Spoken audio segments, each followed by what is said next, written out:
Hello everyone, welcome to What If Bell Unlocked Mysterious Gaming System after achieving Level 2 Movie 3. Before we start, please go support Sparta1617 for writing that awesome fanfic. This is the translated version I made. There will be some mistake in character's gender, but of course Bell is a male. Chapter 41, Serious Misunderstanding Part 2. Where have you been, Hermes-sama? A woman with short turquoise blue hair yelled at Hermes, who was walking next to Bell. You told me to follow you, but then you disappeared to who knows where. Esfi shouted. Well, you see, I heard something interesting and I just. Hermes spoke hurriedly. Only what? Esfi asked with a dark aura. Oh, never mind, I'm sorry, Hermes said, overwhelmed by his assistant's fury. Only after achieving a moral victory over his god Esfi did he notice Bell's presence. My apologies for that ugly display, Esfi said while bowing. Don't worry, someone as beautiful as you could never look ugly in any way, Bell said with a smile. While Hermes swore he saw a pink background which shone brightly behind Bell, Esfi blushed furiously. The Pelzul straightened up, adjusting her glasses over her blue eyes. If it's not too much to ask, what were you doing with this troublesome god? Esfi said as she quickly changed the subject. I think I should ask myself the same question. Hermes doesn't deserve a woman of your caliber, Bell said with a smile. Well, Esfi spoke while playing with her fingers. Bell, seeing that his little joke had worked, gave a small laugh before explaining the current situation. Esfi, still with a pinkish tinge on her cheeks, nodded. In that process, the echoes of many hurried steps reached the ears of the group. What is that? Bell murmured, raising an eyebrow. Bell turned around and then remained completely silent at what he saw. There was a group of demi-humans in full armor and weapons, with metallic sounds resonating with every movement. In addition, there was a blonde swordswoman with golden eyes among them. Eyes, Bell spoke. It's you, the blonde murmured as she stopped in front of Bell. Bell was very curious about Eyes' appearance. She was wearing her silver breastplate and gauntlets. She was even equipped with shoulder pads. There was no doubt she was dressed for battle. All of you come with us, Eyes said. Bell gave a heavy sigh. Just when I need to find my goddess, a battle breaks out, Bell thought wearily. Aurario North Gate, the dwarf has been kidnapped. Loki's voice echoed across the plaza in front of the gate on the northern edge of the city wall. She was not alone. The captain of her family, the hobbit Finn, along with several more of his dependents and even some gods, had gathered. That's right. A strange god took Hestia-chan. A group of Rakia soldiers was mixed in with the travelers. They all dispersed as soon as Hestia-sama was taken. The chubby beastman and a guild employee were on the verge of panic as they explained the situation. It had all happened about 10 minutes ago. Guild employees had been dispatched to deliver the news throughout Aurario immediately. Needless to say, the guild headquarters was informed, but messengers also visited the headquarters of powerful families. From there, the news spread to the gods and the ranks of low-class adventurers. However, due to the fact that not much time had passed, only Loki and Finn's small group had arrived on the scene. Merchants and travelers trying to leave or enter the city were excitedly talking to each other when Loki arrived. The goddess pinched the bridge of her nose in an attempt to avoid a headache as she gazed up at the sky. Finn Loki spoke as he turned to look at the hobbit. I'm sorry, I can't predict what the gods will do, Finn said apologetically. The actions of Hestia and Ares were impossible for mere mortals to comprehend. Being forced to experience it had taken its toll on the valiant. His face showed signs of stress. So tell me, which genie let the dwarf go through the door in the first place? Was it you, Ganesha? Loki asked, annoyed. I Ganesha. Ganesha spoke almost in a whisper. Hey, where's your usual spirit? Loki asked, still in his angry tone. Loki's bad mood was evident in his gaze. Ganesha stepped back, striking a meek pose. The normally energetic god was barely audible as he explained the sequence of events that led to Hestia's capture. So being an idiot, you let her through the door? Loki asked. Yes, Ganesha replied shyly, giving a curious look. Is that mask strangling your brain? It looks stupid enough, but you don't have to go and act like one, you idiot. Loki yelled, because I am Ganesha. Ganesha spoke, trying to regain his good humor, although failing in the process. I wasn't asking, guild, take him away. Loki shouted to the uniformed gate guards. No, Ganesha groaned, burying his head in his hands. Meanwhile, his bodyguards and the members of his familia who worked with the guild looked at him with "We told you so" written all over their faces. After taking a look at the wounded gate guards lying on the ground, Loki looked up at the sky and spat his own dissatisfaction into the air. Rakia kidnapped the dwarf. Does that mean they're after the Crosso magic swords again? Loki asked aloud. That seems to be the case. They'll most likely demand magic swords or Wendy Crosso in exchange for their release no matter what we do. A rift will divide Aurario, Finn said. The city of Aurario was not a unified fortress. Even if the guild used every resource at its disposal to expel Rakia, the gods closest to Hestia would object to how the situation was handled, and the city would split into two opposing camps. If the worst were to happen, these divisions would leave them vulnerable to threats from other countries and cities. We must recover the goddess Hestia before the enemy forces reach her territory, otherwise it could be catastrophic, Finn said. Ah, you idiot Ares, of all the gods of Arario, of all the influential people, you had to kidnap the dwarf. Loki growled, do you think that? Finn spoke, trying to find the right words. Of course he created it. Loki said, answering the question Finn was still formulating in his mind. Listen carefully, that boy respects almost no gods. In his eyes we are mere humans or even beings inferior to him. He only treats a select few with respect. His hand wouldn't tremble for a second before raising it before a god. Loki spoke. Finn nodded. Belchai can be an incredibly kind person, the kindest you'll ever meet. But mess with someone in his family and he'll break your teeth. When this reaches his ears, he'll explode. We need to think of a way to break the news to him without triggering his anger. Is that even possible? Loki asked, finishing with a heavy sigh. The guild messengers won't deliver the news to the Hestia Familia. Rather, they'll be afraid to arrive and say, your goddess has been kidnapped, we're sorry. They'll most likely leave it to us to break the news, Finn said. Ah, damn it, Ares, you put the noose around your own neck, Loki said, hurling insults at the god of Rakia.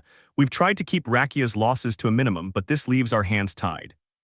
I'd like to recover the goddess Hestia before her family finds out and end this war before Bel escapes through the wall and leaves the field stained red with body parts as decorations, Finn said. Look, I'd like that too, but the problem is making it happen. In any case, we'd have hours before the news reaches that boy's ears. After that, Rakia's soldiers will start dying by the thousands, Loki said. While Loki and Finn spoke, the others remained silent. This was because the Loki Familia was the closest to the Hestia Familia in the group, and within the Loki Familia, Loki and Finn were the closest. Therefore, they left the discussion to them, mainly out of fear of making a mistake in such a delicate situation. Loki, Finn. While Loki and Finn were arguing, Aizu's voice reached both of their ears. Hey, Aizu, Loki spoke as he turned around and saw a head of white hair. A deathly silence filled the place. In less than a fraction of a second, everyone present acquired superhuman speed and hid behind Finn, who looked extremely confused and forced a smile. Currently, the question, was Aiz stupid enough to inform him about the matter, was on everyone's mind, and although Aiz was certainly an airhead, she understood the serious problem that informing Bel about the matter could cause.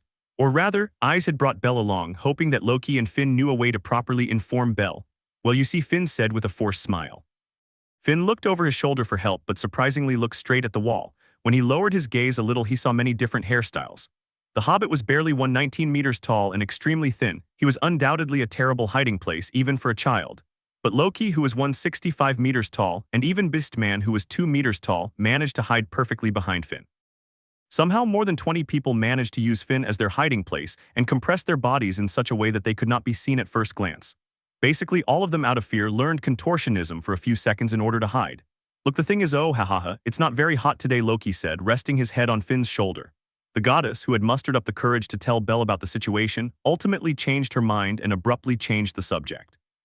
Loki, I'm not playing around, I have important things to do. Now tell me what that stupid god did, Bel said, crossing his arms. Both Finn and Loki and everyone who was hiding behind Finn's back swallowed hard. In that moment of despair, a divine light illuminated Finn's mind. Hey, Aiz, come here for a moment, Finn said. Aiz nodded as she walked straight towards the hobbit. As soon as she reached him, Finn gestured for her to bend down to his level.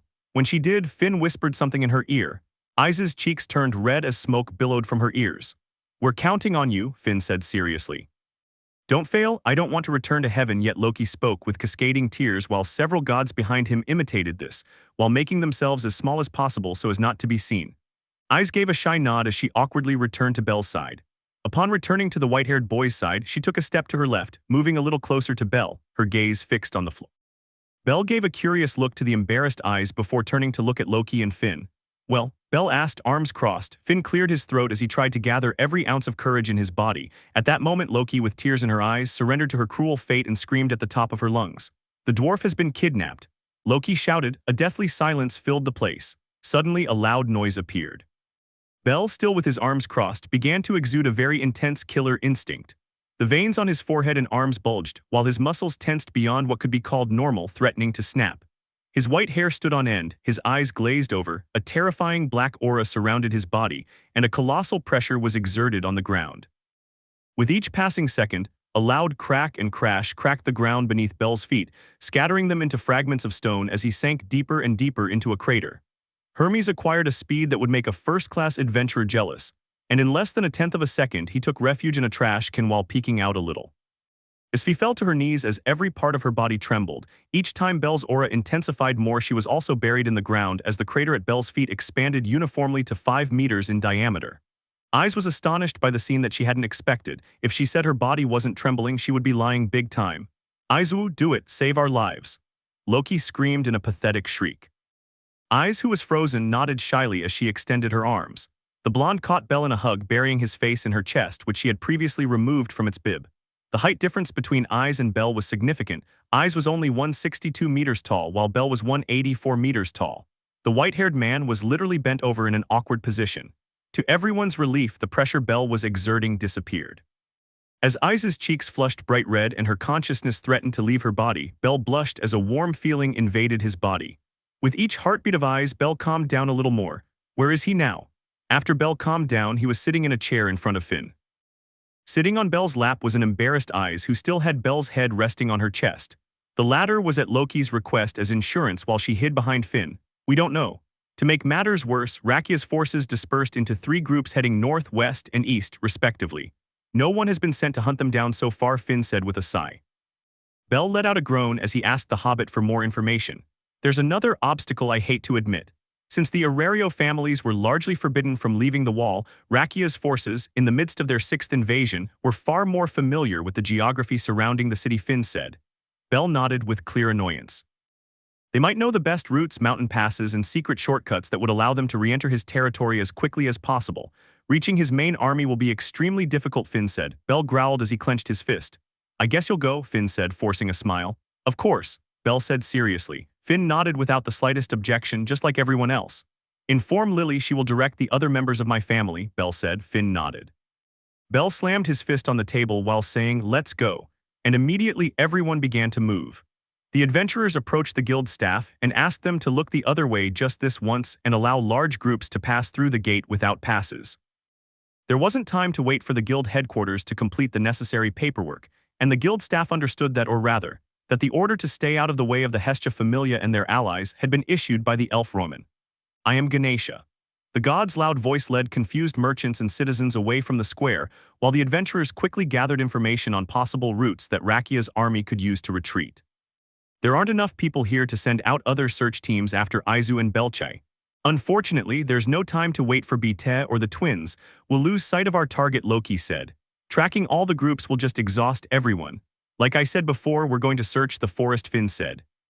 A god overheard Finn and Loki's conversation as they tried to find the most efficient way to locate Hestia. He stepped forward. Could you leave me that detail?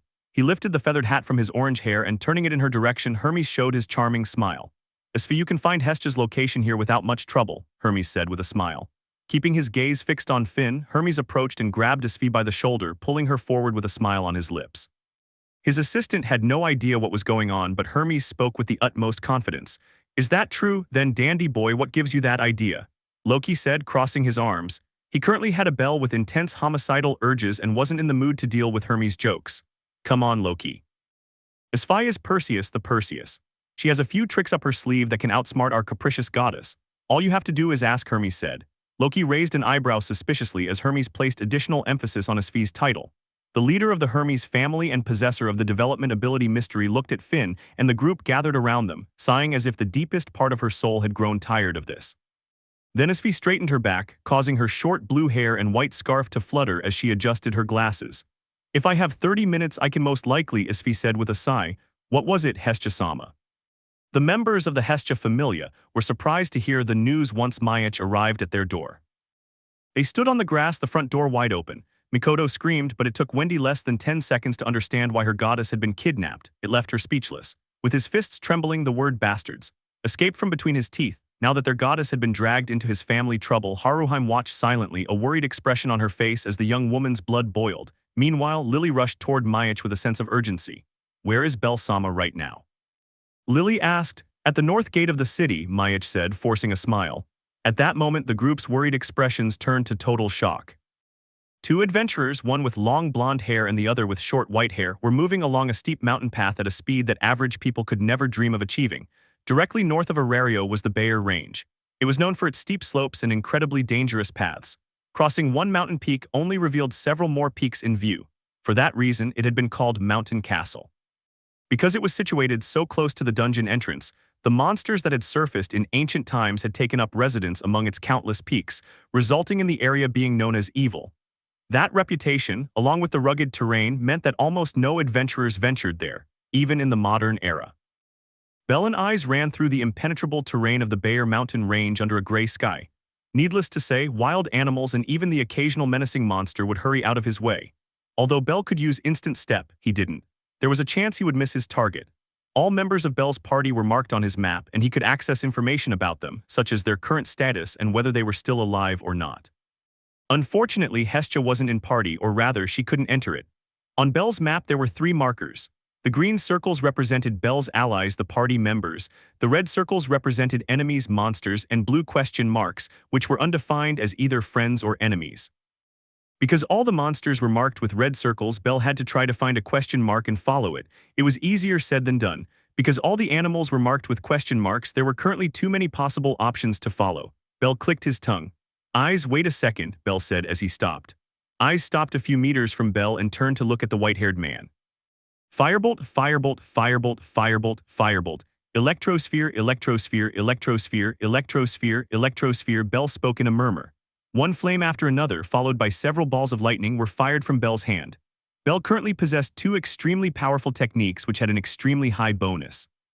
Because these techniques were so powerful, they were limited to 5 uses per day. Belle sighed as he calmed his feelings. Belle felt that the reason he had wasted 2 of his trump cards in the way he had just done was justifiable. Belle lacked confidence in himself. He feared that his emotions would overwhelm him and he would shoot Ares directly as soon as he saw him, which in turn could cause Hestia to be caught up in the attack.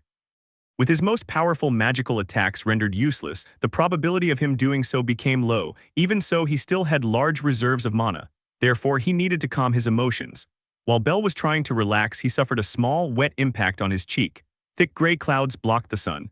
The mountainside was splashed with the first rains. Belle sighed before exchanging a settlement with eyes to resume their search. Finally, Aurario will get what it deserves. Deep in the Bayer mountain range, Ares' triumphant roar echoed through a mountain road overlooking a beautiful green valley. The battalion of about 30 soldiers was dressed to resemble travelers. Rakia's main attack force accompanied their god along the winding mountain paths and had already put a considerable distance between themselves and the city of Aurario. From time to time, a monster would leap from behind a rock or from inside a cave, but the Tier 2 captains and Tier 3 generals proved why they were the pride of Rakia and swiftly eliminated them. Ares watched these battles from atop his horse, in an extremely good mood while his attendants protected him. Hey Ares, what's the big idea? Put me down right now. There are limits to what you can and can't do, even if we've known each other since heaven. Hestia shouted, shut your impotent mouth, you insignificant goddess. You are nothing more than a hostage to be traded for that Crosso girl. Consider it an honor to have a part to play in my grand plan. Ares spoke with annoyance. Who are you calling insignificant, you idiot? Hestia growled. Hestia, tied to the back plate of Ares' armor, furiously thrashed her arms and legs in all directions. By tying the ropes to himself, Ares had forced her to go with them. The young goddess lacked the strength to loosen the tight ropes, let alone free herself. The most she could do was writhe, kick, and punch. Stay still. Ares roared as he swung his heavily armored elbow towards his ribs. She groaned in anguish. So I'm a hostage, am I? Hestia said irritably. Hestia had almost lost consciousness when she was captured, but now that she could distinguish left from right, she understood her situation. Don't think you'll get away with this. Belkun, my entire family and all the adventurers of Aurario will catch up with you very soon. Hestia said, will they do it now? Our attack forces are divided into 3 battalions, with all of us executing various maneuvers to cover our tracks. Will they be able to find the right one? Ares spoke with clear superiority in his voice. Hestia gritted her teeth in annoyance at Ares' words. Look, these are the Bayer Mountains. We're so far ahead that victory was almost assured the moment we reached the last mountain pass, Ares said with a smile. They had divided their forces in an effort to confuse their pursuers. It was highly unlikely that their location would be discovered during the night. Ugagaga, at least treat me like the prize I am. Your armor keeps pricking me, it hurts so much, you know. Hestia said, annoyed. It's not my fault I can't trust my cowardly, worthless soldiers after a series of unthinkable mistakes. I'm not pleased to have a useless goddess like you tied to my back. You will contaminate me. Ares said. Hestia continued screaming at the top of her lungs, refusing to deny Ares' assertion. But the god did not back down, saying that they should share the discomfort. Although they had known each other since their time in heaven, Ares had been fond of causing chaos, while Hestia was known for keeping to herself and finding her own entertainment. Being so different, these two would never look each other in the eye. Marius was walking alongside the 2 gods who were having an argument. The human let out a long sigh, the words, "This will end in disaster," echoing in his mind every moment. It looks like it's going to rain, Marius said as a drop of water ran down the bridge of his nose, causing him to look up at the sky. In a matter of seconds, a light drizzle had turned into a downpour. Travelers' hoods and warriors' armor were soaked in moments. The same was true for Hestia and Ares. Akshu. The young goddess's entire body shuddered as a screaming sneeze escaped from her nostrils. Prince Marius, it would be wise to halt our advance and seek shelter from the rain. I'm concerned about Ares Sama's health. No, I'd like to proceed to the northern border. Don't forget that our enemy is Aurario. We mustn't leave anything to chance. Besides, that stupid god won't catch a cold. There are more important things to worry about, Marius said, rejecting the advice of one of the soldiers. Marius pressed on, knowing that each of the soldiers under his command carried the fauna of Ares. This amount of rain was not enough to make anyone sick.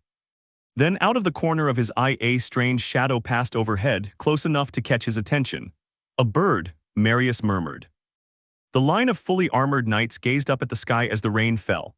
A white shadow was circling just above them with something like wings extending from its body. A feeling of unease crept up Marius's spine. The wind was beginning to pick up, but this bird showed no signs of seeking shelter. Not only that, but there were times when it hovered in one place. The prince thought desperately, trying to find an explanation, but a second later. The Princess of the Sword. A man screamed as if he had seen the apocalypse approaching. His voice was loud enough to make Marius shudder. Although she didn't completely believe the soldier, she turned hurriedly towards the rear rows. They were halfway up a mountainside, the path overlooking a cliff. Sure enough, there was a human figure ascending the steep path at breakneck speed. His wet blonde hair stood out like a beacon among the rocks in the rain. Golden eyes fixed on him as droplets of water bounced off the swordsman. Marius screamed.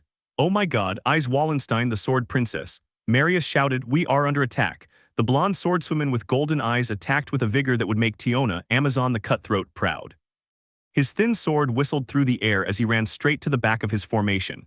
The shouts echoed through the mountains, causing Ares and the generals ahead to halt and turn their mounts to look around. Marius, however, raised his gaze to the sky.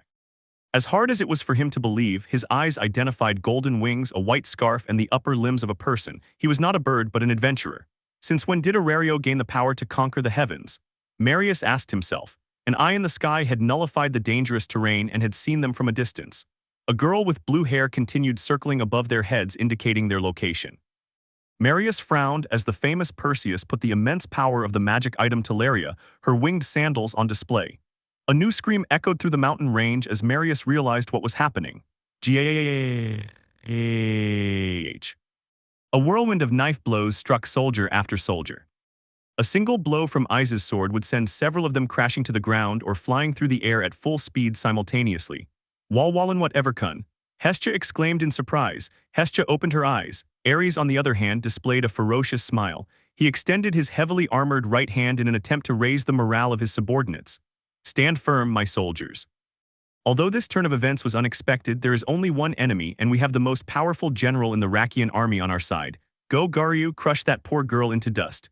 Ares spoke with determination. Ares Sama, Garyu and his battalion have fallen. A soldier spoke. "What?" Ares shouted. It was over in the blink of an eye. A group of muscular, bearded soldiers literally trembled in their boots before the blonde, golden-eyed swordswoman before collapsing in her wake. Ares gritted his teeth the moment he saw his once proud generals lying face down on the ground. "Damn you, so it's come to this." Ares growled. Ares cut the rope that bound Hestia to his back and jumped off his horse. Hestia fell to the ground in a pile of mud while Ares, free of the unwanted burden, drew a longsword from a scabbard hanging from the horse's saddle. "Come to me, Princess of the Sword, I'll take care of you myself." Ares spoke with great courage stupidity. Ares roared as he charged. Eyes remained silent as he continued to cut through the Rakian soldiers. A dull, metallic echo resounded. The longsword of the god had been cut in half. "And not bad," Ares said with a trembling smile. "What the hell are you doing?" Marius shouted. Ares paused for a moment, surprised that his weapon had broken on first contact. Marius witnessed the entire event and threw himself into the battle to protect him. Their idiotic god had just impulsively attacked a first-class adventurer. Every one of the soldiers quickly joined Marius, forming a wall of muscle and steel in front of Ares. The place erupted into chaos, swords clashing amidst even more cries of pain. Hestia, Belkun, a boy, fought his way through the battle up the mountainside. Following the path Eyes had cleared, he arrived a step behind her. All the soldiers were busy fighting the blonde swordswoman, and he used this opportunity to reach Hestia. Seeing her attendant brought a smile to Hestia's face. She stood up to greet him, but he tripped over the legs of one of the soldiers who was desperately trying to defend Ares. Thrown backward by the sudden impact, she stumbled toward the cliff that led to the valley below. Making brief eye contact with Belle, the goddess plunged straight into the ravine overlooking the raging rapids of the river. For a moment, Belle's world stopped. For the first time since he had obtained the gamer, fear and terror filled Belle's eyes. Even though he had seen the same eyes of death twice, he had not felt the fear he was currently feeling.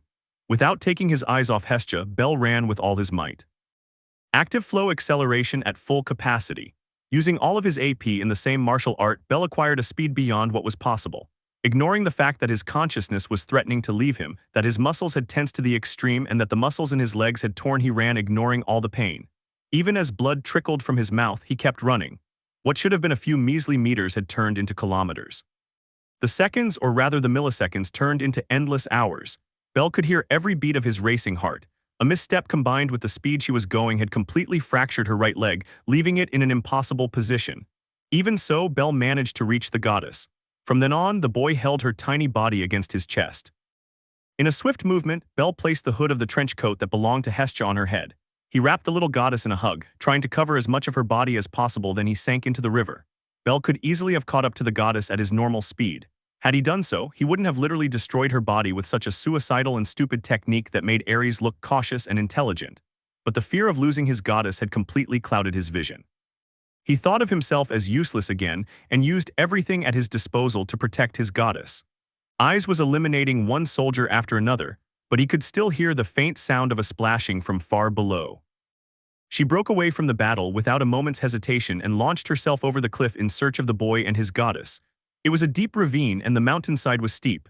However, Eyes was close enough to the edge to kick the rock, and she practically ran down the mountain at breakneck speed. Bellcranel Izu Wallenstein. As Fee observed how everything unfolded from his vantage point in the sky, she couldn't hide her surprise at this unexpected turn of events in her mission to rescue the goddess. She had been sent here to mark the location of Rakia's army using Teleria. She had to go after them, but she hesitated for a moment. Unfortunately, that moment cost him dearly. Forget that goddess. Shoot down the spy in the sky. As Fee had gotten close enough to the hillside that she was within range of the chain Marius quickly threw into the air. It wrapped around his arm and locked into place. A hot pain ripped through his muscles. Turning his eyes away from the ravine and looking up the hillside, he saw Marius gripping the other end of the chain. A mithril chain, thought Asfi. Without her, the forces of Aurario have no chance of finding us. We can't let her escape. Marius said as he urgently called out to the few soldiers still able to move after their encounter with Eyes. Wrapping the immensely robust chain around his own arm, Marius was determined not to let Asfi escape. What is the meaning of this? Ares growled as several soldiers restrained him. However, the second-in-command had adapted to the changing circumstances and ordered the rest to eliminate Asfi. Marius Victrix Rakia, I had heard that you were the son of the stupid king, but you seem to have a decent head on your shoulders, Asfi said as he adjusted his glasses. I've heard interesting things too, Perseus, like how a god stole you, a beautiful young princess from an island nation, and how you fell through the ranks of society to become an adventurer. Though it's not as if that nation would ever admit it. Marius, the young prince, spoke as if stating facts with a completely serious face instead of mocking them. It was a test of strength between him and a high-class adventurer. Asfi, for her part, smiled gently at the Prince of Rakia, who had displayed superior decisiveness in the battle, and congratulated him. Marius shouted again with all his might, his expression far less relaxed as he stared down his opponent in the air.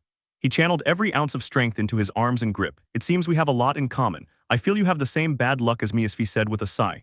Those eyes, enough with the sympathy. Don't look at me as if you know my pain. Marius spoke with astonishing calmness and maturity despite his annoyance. Both were at the mercy of their god's whims, often dragged into situations they couldn't control. Asfi looked at the man with a look of empathy on her face. The rain didn't stop. Streams of water rushed down one side of the mountain faster and faster, and the storm showed no signs of stopping. Trapped in a deafening tunnel of sound, swept by a raging river through the ravine between the mountains, Bel managed to reach the riverbank with his goddess on his back. Bel hurried away from the river before laying Hestia down on the ground. At that moment, Eyes arrived beside him. How are you? Eyes asked in her typical monotonous tone. His body is getting colder and colder, Bel said.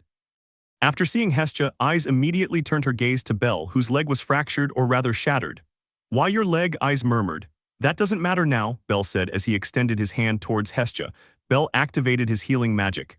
But, damn it. Bel growled as he clenched his fist. Apparently his magic regeneration didn't work on gods, and he had just discovered that in the worst possible situation.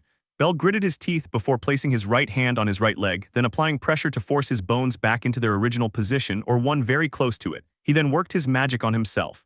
What is that? Eyes murmured as she turned to look away. Belle then looked in the same direction as Eyes. There was a light flickering in the distance, a magic stone lamp. "Hey there, is anyone here?" A human voice rose above the raging current of the rapids. Eyes and Belle exchanged glances before nodding and running off in the direction of the voice. This concludes Chapter 1. Chapter 42. Serious Misunderstanding, Part 3. The sounds of the fireplace filled the room. The entire place was infused with an orange light and flooded with heat throughout. The light with its orange glow illuminated part of Belle's face, who showed no discomfort as he watched Hestia sleeping peacefully in a bed in front of him. "How is Goddess Sama?" A muscular, tired voice echoed throughout the room. Belle turned to look at the source of the voice only to see an old man and a girl a little older than Belle beside him. "Is that you, Cam?" "She's fine. She fell asleep a while ago," Belle said with a sigh. The old man Cam nodded as the human girl beside him said, "I'm glad," with a relieved smile. Belle and Eyes had come to this place, the village of Eddas, after having been lucky enough to meet someone in the ravine. The village of Eddas was located in the Bayer mountain range. Surrounded by steep cliffs, it was a small village well hidden in one of the valleys. Hestia opened her eyes the next day. She was so happy she could have cried, but she knew she wasn't out of danger yet. She stayed in bed for the rest of that day as well as the entirety of the next. So, on his third morning in the village of Eddas. "I'm sorry, Belle-kun. You've apologized many times already. I told you it's okay," Belle said with a smile. Hestia covered the lower half of her face with a sheet, trying to hide her embarrassment. The little goddess struggled to find a topic of conversation until she finally found one. "Hey, Belle-kun, I have a favor to ask you," Hestia said. Belle gave a settlement. "Don't send Ares back to heaven," Hestia said quickly. Belle sighed deeply before seeing Hestia. "What's that about?" Belle asked. "I know very well that you're upset. I also know that you don't respect the gods, but those children in Rakia need that idiot Ares. Without him, many would be lost. Even though he seems like an idiot, and he managed to turn a handful of dependents into an entire kingdom. That idiot is very important to that kingdom. I wouldn't feel good if a kingdom were destroyed by something like this," Hestia spoke. "He almost succeeded in bringing you back to heaven," Belle said. "Yes, but you are different. None of you really need me. Even if I'm not here, you will become incredible adventurers and etch your names in history. On the other hand, those children without Ares will be lost. Certainly there are many gods in that place, but they are not very united. If that idiot leaves, there will be a war for power within its walls," Hestia said. Belle sighed deeply before calming his emotions.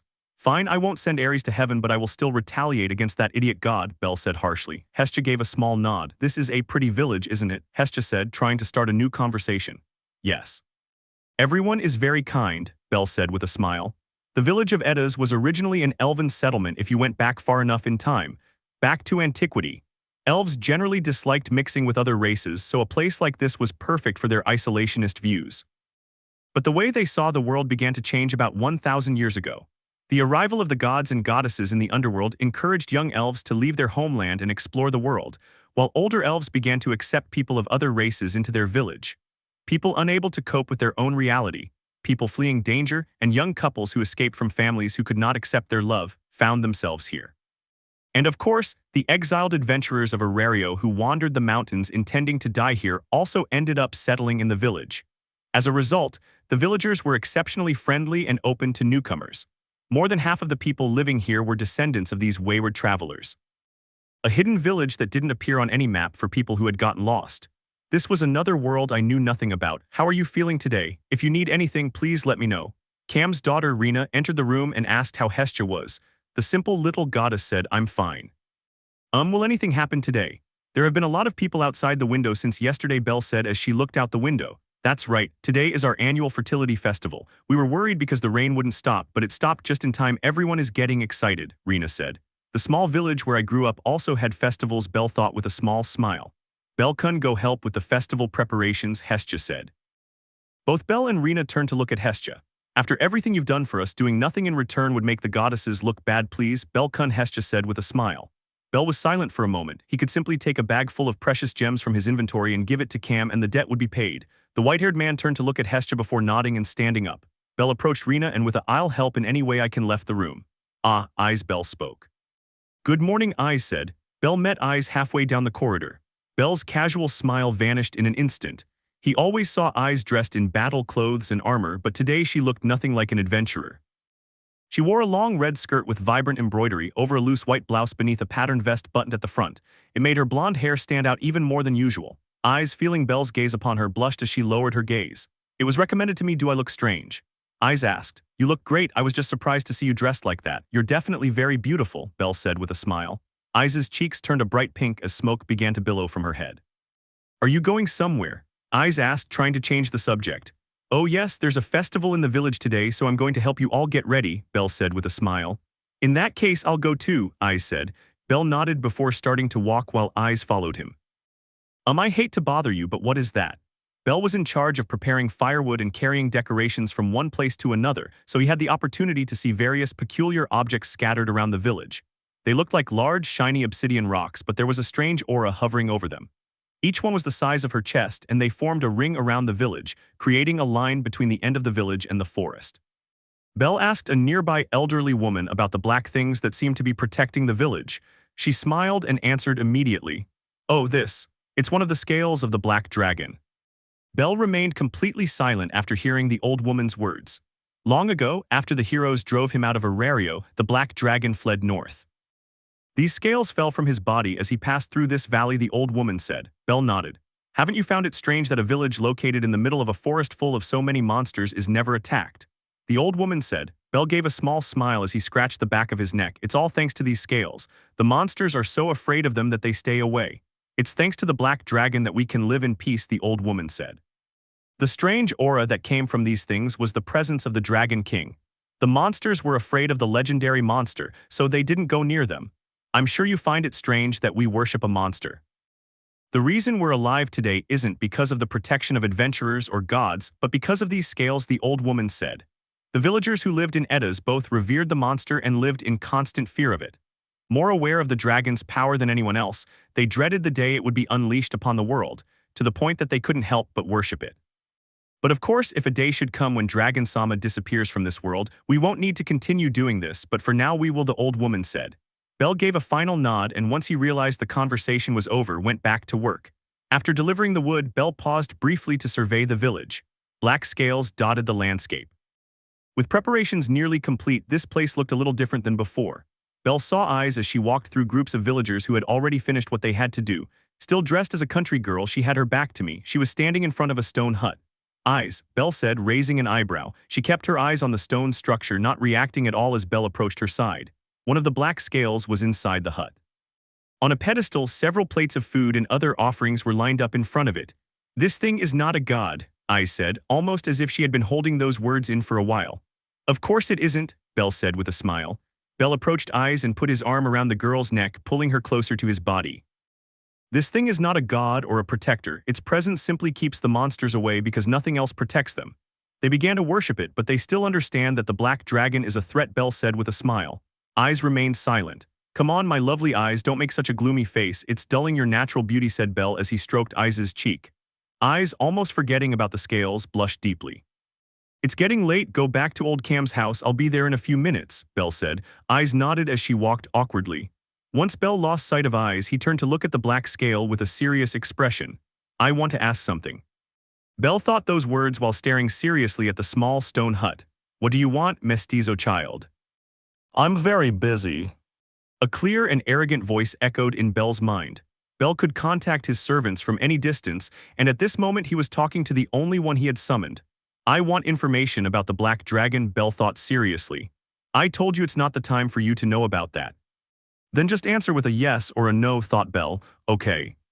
Drop items like mermaid blood or unicorn horn are rare because they can be extracted while the monster is alive, thought Belle. And the items dropped by monsters were the parts that didn't turn to ash when a monster died, which is why they were rare. When monsters died, the items they dropped wouldn't disappear. However, if you picked up an item, for example, a minotaur horn, while the minotaur was still alive, you would certainly have the horn, but there was a chance that once the minotaur died, it would turn to ash. If you forged a weapon with that horn and then someone killed the minotaur from which the horn came, that weapon was at great risk of shattering like glass. In contrast, there were monsters like mermaids, unicorns, or vuvir, whose belongings could be taken from them while they were still alive without any problem. A special kind of monster also fell into this category. Are the scales of the black dragon like unicorn horns? Belle asked in his mind. Could be. Belle nodded. This conversation is pointless. Figure it out yourself, after all, you have that treasure. Belle sighed as he felt that person had cut off communication. Belle saw a floating screen in front of him, and in his treasure gate, he searched for objects related to the black dragon. Objects such as scales and an eye appeared in windows in front of Belle. Albert's sword also appeared there.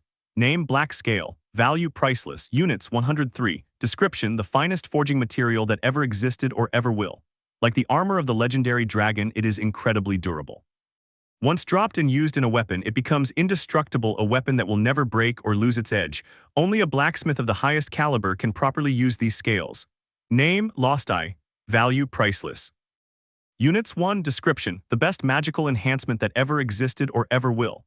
When it was the eye of the legendary dragon, it was gigantic. Currently, it has a diameter of 10 centimeters and is the ultimate material for magic staves.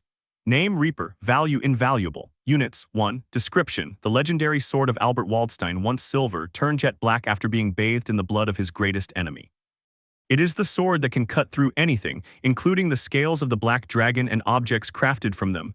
Bell summoned Albert's sword while examining it with his eyes. To kill the black dragon, you need a weapon like this, Bell thought. The scales of the same dragon, with Yuru as an enhancer, and that metal as a base, all three components are in my possession. I just need her to be able to do it, thought Bell as the sword in his hand disappeared into particles of light. Bell looked up at the sky before giving a smile. I apologize in advance, my destiny is to lead the group that will defeat that dragon, Bell said with a somewhat empty smile. Bell went to check on Hestia while the words, everything that faces that dragon is destroyed, echoed in his mind. Bell smiled to calm his emotions as he continued walking. There were many wooden houses built around the center of the village. Bell walked all the way to the back to Cam's house. Bell headed to the room where Hestia had been left to stay. Huh, old man Cam, said, raising an eyebrow. As soon as Bell opened the door and entered the room, he found Cam standing at the foot of the bed in front of Hestia, who was asleep.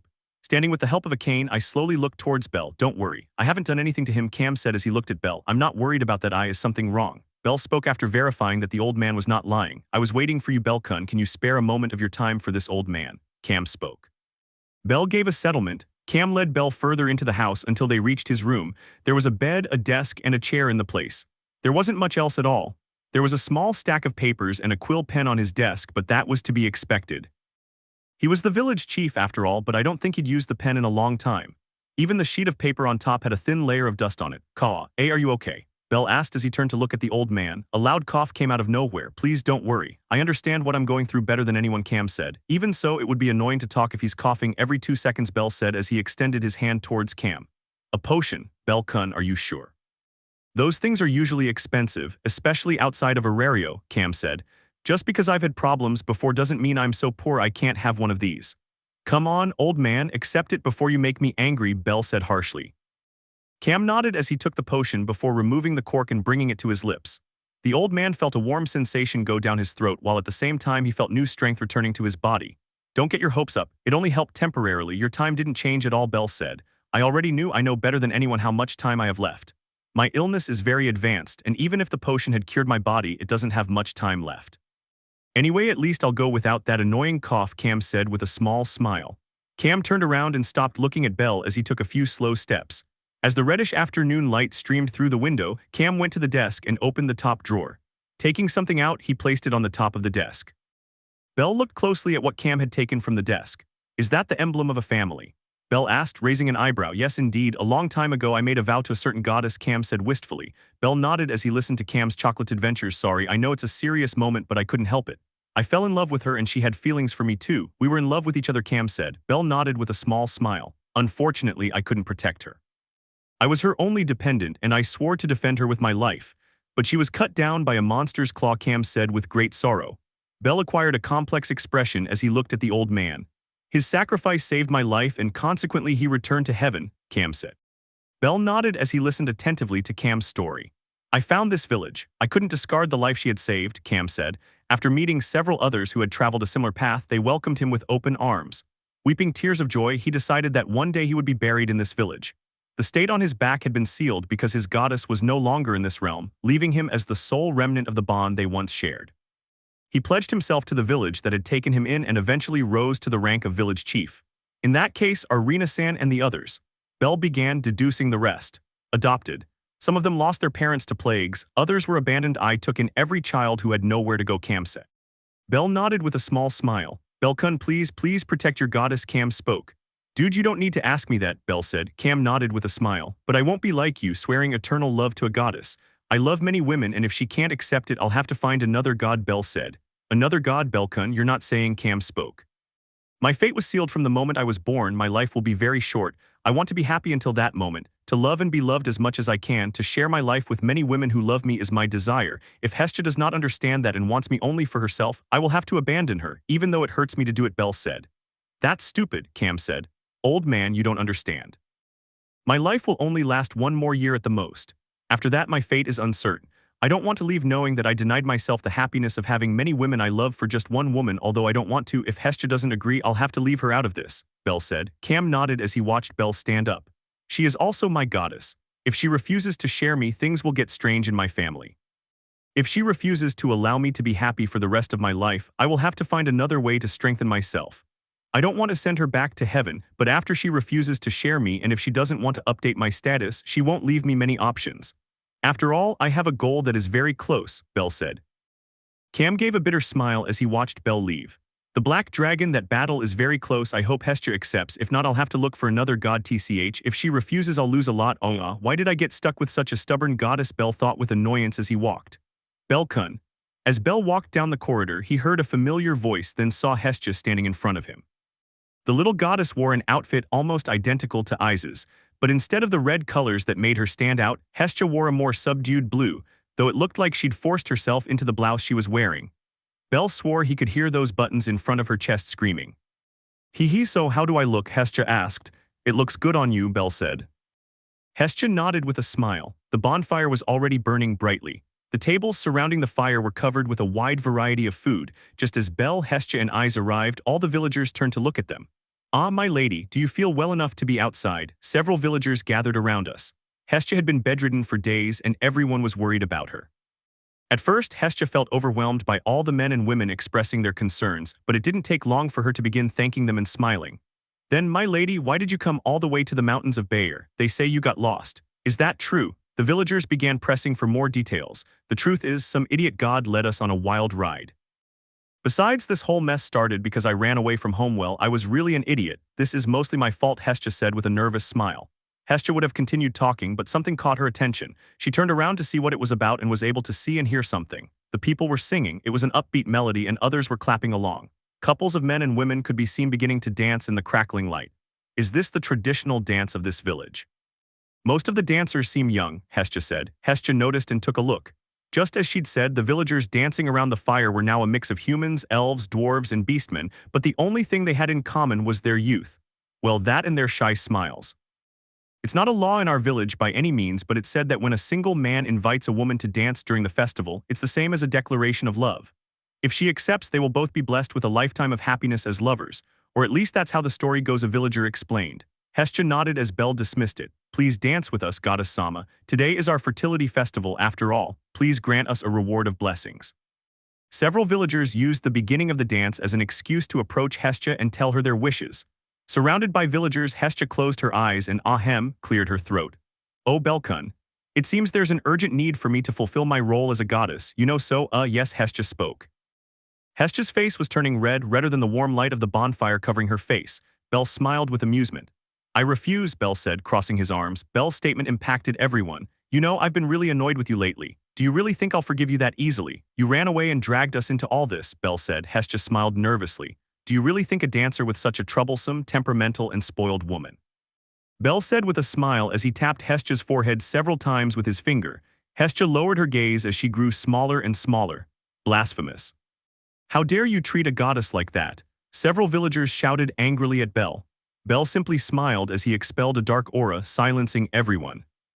A certain god, one of the few I respect, told me that the strongest gods are between levels 5 and 6, the mid-range ones between levels 3 and 4, and most are at level 2, with a few being as strong as a level 1 adventurer.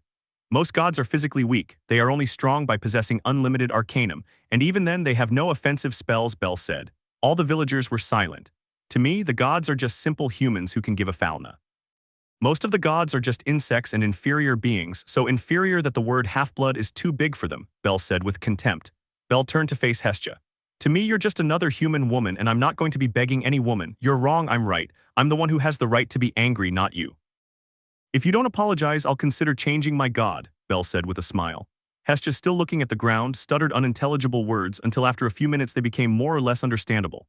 I'm sorry, it won't happen again, Hestia said. Don't even think about throwing a tantrum like this again, Belle said, patting Hestia on the head. Hestia nodded. Bell extended his hand towards Hestia. Don't expect me to make you a formal invitation, I'm still upset, Bell said. Hestia nodded somewhat dejectedly as she took Bell's hand.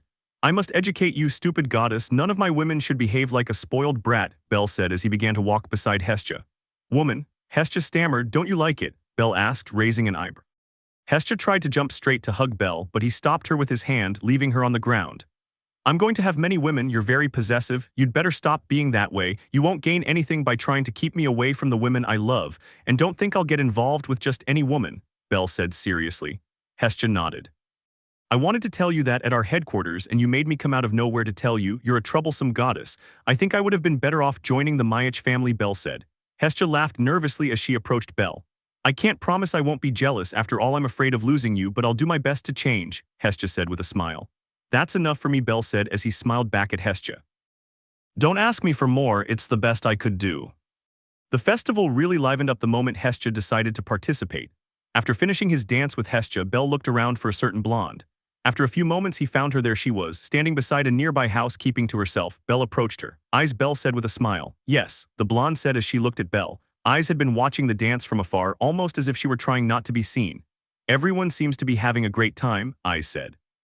A little human girl was dancing with her father. A beastman mother was scolding her son, while the dizzy little boy ran around her. Eyes narrowed her eyes, as if all the smiles of the villagers were bright lights shining around her. Your dancing was very good, Eyes said. Bell simply smiled. And aren't you going to dance? Bell asked with a smile. Everyone's having a good time, I don't want to ruin their fun, Eyes said. Come on, come with me, Bell said as he took Eyes' hand. Eyes didn't realize when they had arrived at the place where the other couples were. One moment she had been alone in a corner and the next she was in Bell's arms. Eyes' movements were clumsy and her feet constantly threatened to get tangled with Bell's. At one point she stopped trying to dance on her own and let Bell guide her completely. He's grown quite a bit, Eyes thought as she rested her head on Bell's chest. Until a few months ago they were the same height, currently Eyes barely reached Bell's shoulder. As the two danced, Eyes had a warm smile on her face as she enjoyed Bell's embrace. When a single man invites a woman to dance during the festival, it's the same as a confession of love. The old man's words echoed in Eyes' head.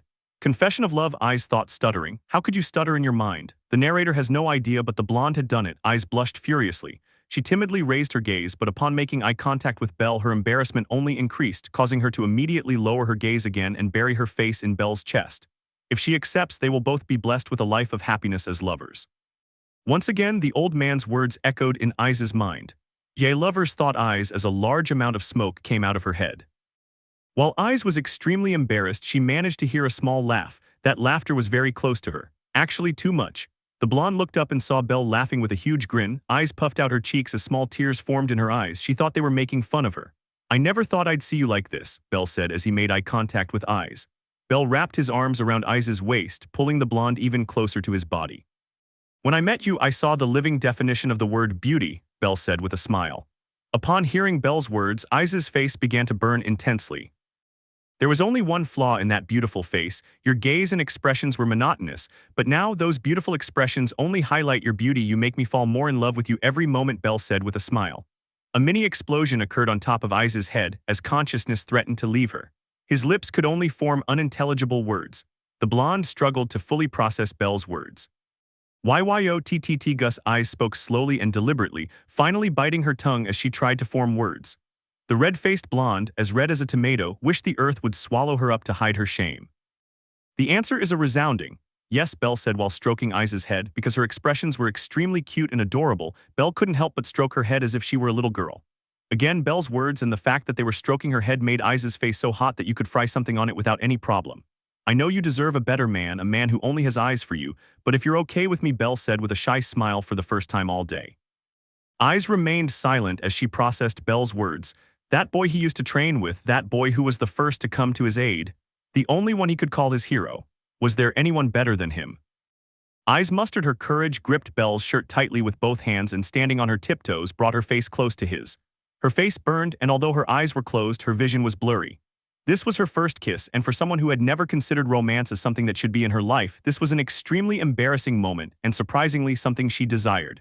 But I can't do it, I'm not ready, Eyes murmured as she rested her face on Bell's chest, and an industrial amount of smoke billowed from her head. Bell smiled warmly as he stroked Eyes' hair.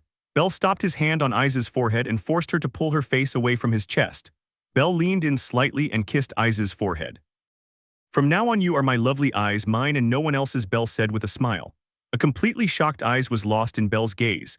In fact, those red eyes were the last thing she saw. Belle laughed nervously. Eyes' completely limp body lay in his arms. The blonde had fainted in Belle's arms. Belle, with a warm smile, took Eyes in his arms and carried her as if she were a princess. The festival was about to end. In a corner of the village, Belle sat with Eyes' head resting on his right shoulder and Hestia's on his left. Okay, so what's our plan from here? Belle asked with a sigh. Hestia moved slightly away from Belle, sat up straight and placed a hand on his shoulder as she massaged it. Oh, I'm fine to travel. It took a little longer than I expected, but now I can walk just fine, Hestia said. Eyes, who was still lost in her own world, said nothing. Belle, thinking the blonde would be fine with whatever he decided, spoke aloud. We'll leave the village tomorrow morning, we'll make sure everything is ready tonight and then wait for the sun to rise before returning to Arario, Belle said. Hestia nodded and Eyes blinked a couple of times before nodding. The three of them looked around the village they were about to leave in order to observe the mountain scenery one last time. At that moment, a high-pitched voice emerged from the back of the village at the same time as a woman came running towards them. It was Cam's daughter, Rena. The girl was out of breath. It was clear she had run with all her might to get to where the three of them were. She placed a hand on her chest as a tear fell. Her voice was strained and trembling. Would you come to see my father depart on his journey to heaven? Rena asked, earning a stunned look from the three of them. Eyes, Hestia, and Belle entered a room. Cam was in his bed, surrounded by all his adopted children. Father, I wanted to see you one last time, said one of the men from the place. Belle gave a heavy sigh. Eyes had her mouth closed and Hestia was holding her breath. That's when Cam slowly opened his eyes. Oh, Goddess-sama, thank you so much for coming, Cam managed to say with difficulty. There's no need to act that way, Cam. You've done so much to help me that I came running at your call, Hestia said, forcing a smile. When I met you, memories of my beloved goddess Bridget-sama came back to me, Cam said nostalgically. Hestia's eyes widened in surprise upon hearing the name of the ancient goddess of Cam. Did you say Bridget? Blonde hair, intense red eyes, that Bridget. Hestia spoke hurriedly. Do you know about her? Cam asked. You bet she is. Bridget is a good friend of mine. We used to play together all the time in heaven and argue too, Hestia said. She was very kind, treating everyone fairly and loving a humble human like me, Cam said with a small smile. What? She did it. Cam, you've been deceived. She resorts to calling me tiny and all sorts of other names the moment she loses the upper hand in an argument. And she's barely a bit taller than me. I bet she just wanted to look good in front of you and make sure you didn't see what she's really like, Hestia said indignantly. Hahaha, really? I never knew, Cam said with a small laugh. The small smile Cam gave disappeared completely after a few moments, leaving his face blank and emotionless. Goddess-sama, please tell me, will I see you once I reach heaven? Cam asked. Bridget will find you, I'm sure of it. She's quite persistent in getting what she wants, Hestia said with a smile. I'm scared of not finding her, scared of seeing her, so scared, Cam said as the light in his eyes disappeared. As her final moments approached, Cam's only daughter bit her lip to keep from crying. Bridget-sama, please forgive me, I couldn't protect you. Please forgive me, Cam spoke as he weakly raised his trembling right hand in the air. Cam's children, unable to see their father in that way, covered their eyes with their forearms or hands to wipe away their tears. Eyes looked at the ground and Belle remained completely silent, being as respectful as possible. Hestia stepped forward and slowly wrapped both hands around Cam's. Thank you, Cam. Thank you for your love, Hestia spoke. Hestia's voice had become completely different. Cam opened his eyes as wide as they could. Eyes, Belle, and everyone in the room focused their gaze on Hestia. The voice Hestia had used was not her own. The tone, the words, even the rhythm had changed. It was as if someone else was using her body. Even now and forever, I will always love you, Hestia spoke in a voice so rhythmic and soft that it sounded like a loving mother putting her child to sleep. Tears fell from Cam's eyes. The eyes that should have withered and dried up now shone under the magic stone lamps. Her lips trembled as if she were seeing something on the other side of her aimless gaze. Bridget-sama, I too, Cam spoke with all his might. I love you. The air was thick with fog. The sun rose in the east, turning the night sky into day as Eyes, Hestia, and Belle left Edda's village. We ended up staying an extra day for Cam's funeral, helping them with whatever we could. It's your payment for their hospitality. Human Rena stared in total shock at a leather bag in her hands. I can't accept this, Rena said. Whether you can or not, I don't care, I'm giving it to you, Belle said while crossing his arms. Rena saw a bunch of shiny gems in the leather bag that Belle had given her. If you ever go to Arario, look for the Hestia Familia headquarters in honor of the old man. I'll be happy to assist you, Belle said as he turned away. Rena nodded. On the morning of the 5th day after the three arrived at the village as refugees lost in the Bayer Mountains, the three said their goodbyes and began their journey. This concludes Chapter 1. Chapter 43, Short Stories, Short Story 1. Conflict Resolution. After Belle, Hestia, and Eyes returned safely to Arario, the war with Rakia came to a swift conclusion. The battalion of soldiers that ventured too close to Aurario suffered heavy losses in the battle against the Sword Princess. Without his escort, Ares was cornered and captured as soon as reinforcements arrived from Aurario, thanks to his intelligence. The god became separated from his second-in-command, Marius, during the ensuing chaos. With that, the one known as the god of war was carried all the way to the guild's front lawn. Usually, something like this would end with you being sent back to heaven. But as always, we'll save you. There are many kids on Rakia who would be in trouble without you. So in return, you're going to release the states of all the children in your army that we captured, Loki said, his arms crossed. What is the meaning of this, Loki? Ares growled. Crystal clear. I won't let you take all the exilia your children gained fighting against mine across that border, no matter what, Loki said harshly. Thanks to the kindness of the Aurario adventurers, with the sole exception of the battalion deployed by the warring families, the Rakian army suffered very few casualties. Aurario's firm demand when this war game came to an end was that the Rakian soldiers not receive the benefits of the exilia gained during the battle for free. The states of nearly 10,000 soldiers were to be released and subsequently sealed by the gods and goddesses of Aurario after the conversion. However, it went without saying that Ares fiercely rejected these terms. Do you want a one-way ticket upwards? Loki growled. Loki's threat brought tears of sorrow to his cheeks and he yielded to his demand.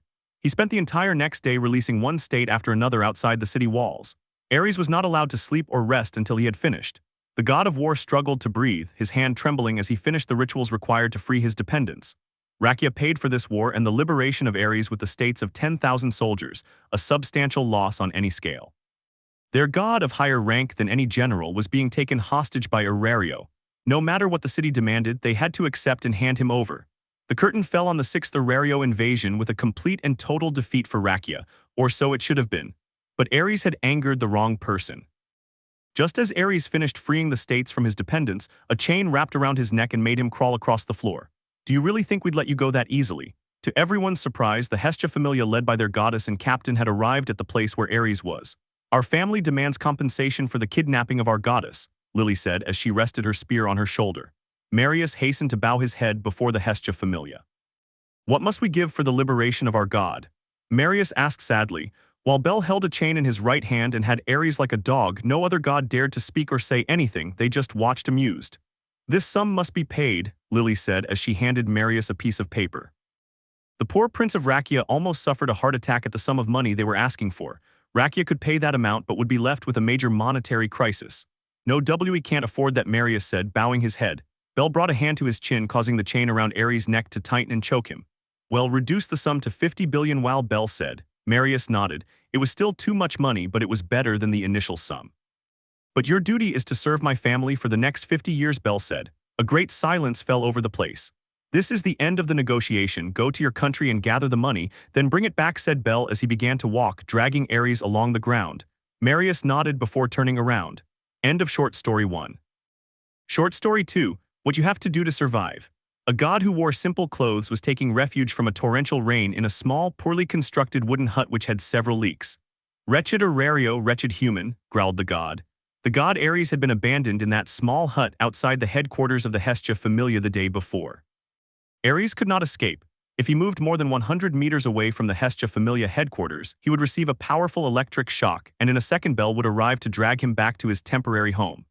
Ares only had a sheet full of holes and an extremely hard pillow. They brought him 3 meals a day, bread and a glass of water, and he could do nothing but sit and wait for them to come and pay for his release.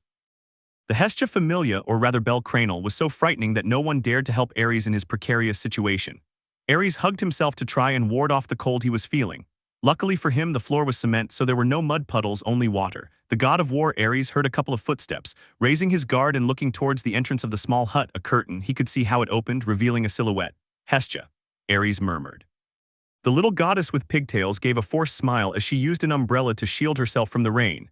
You've come to mock me, Ares said, grinding his teeth. Hestia did not answer, she just left a kind of cylinder on the ground and then pressed a button. The small hut was enveloped in an orange sphere. Ares watched in amazement as the cold air disappeared and even the ground had dried out. Your child will take at least a week to travel back and forth between Rakia and Aurario. Tomorrow, go to my family's pharmacy. Mayach will give you a job in a better place than this one, Hestia said. Ares remained silent. I had to beg Bel on my knees to let me help. Don't miss this opportunity, Hestia said. Ares could see the little goddess turn around and then leave. The next day, Ares went to the pharmacy of the Hestia family. As soon as he entered the place, an employee went to the back. She seemed to be delivering a message, And that's truly what he had come to do. Soon Ares was able to see Mayach. Ares, your job is simple, even you can do it, Mayach said. Ares nodded, not seeing the insult to him in Mayach's words. You just have to move this sign around to get customers' attention.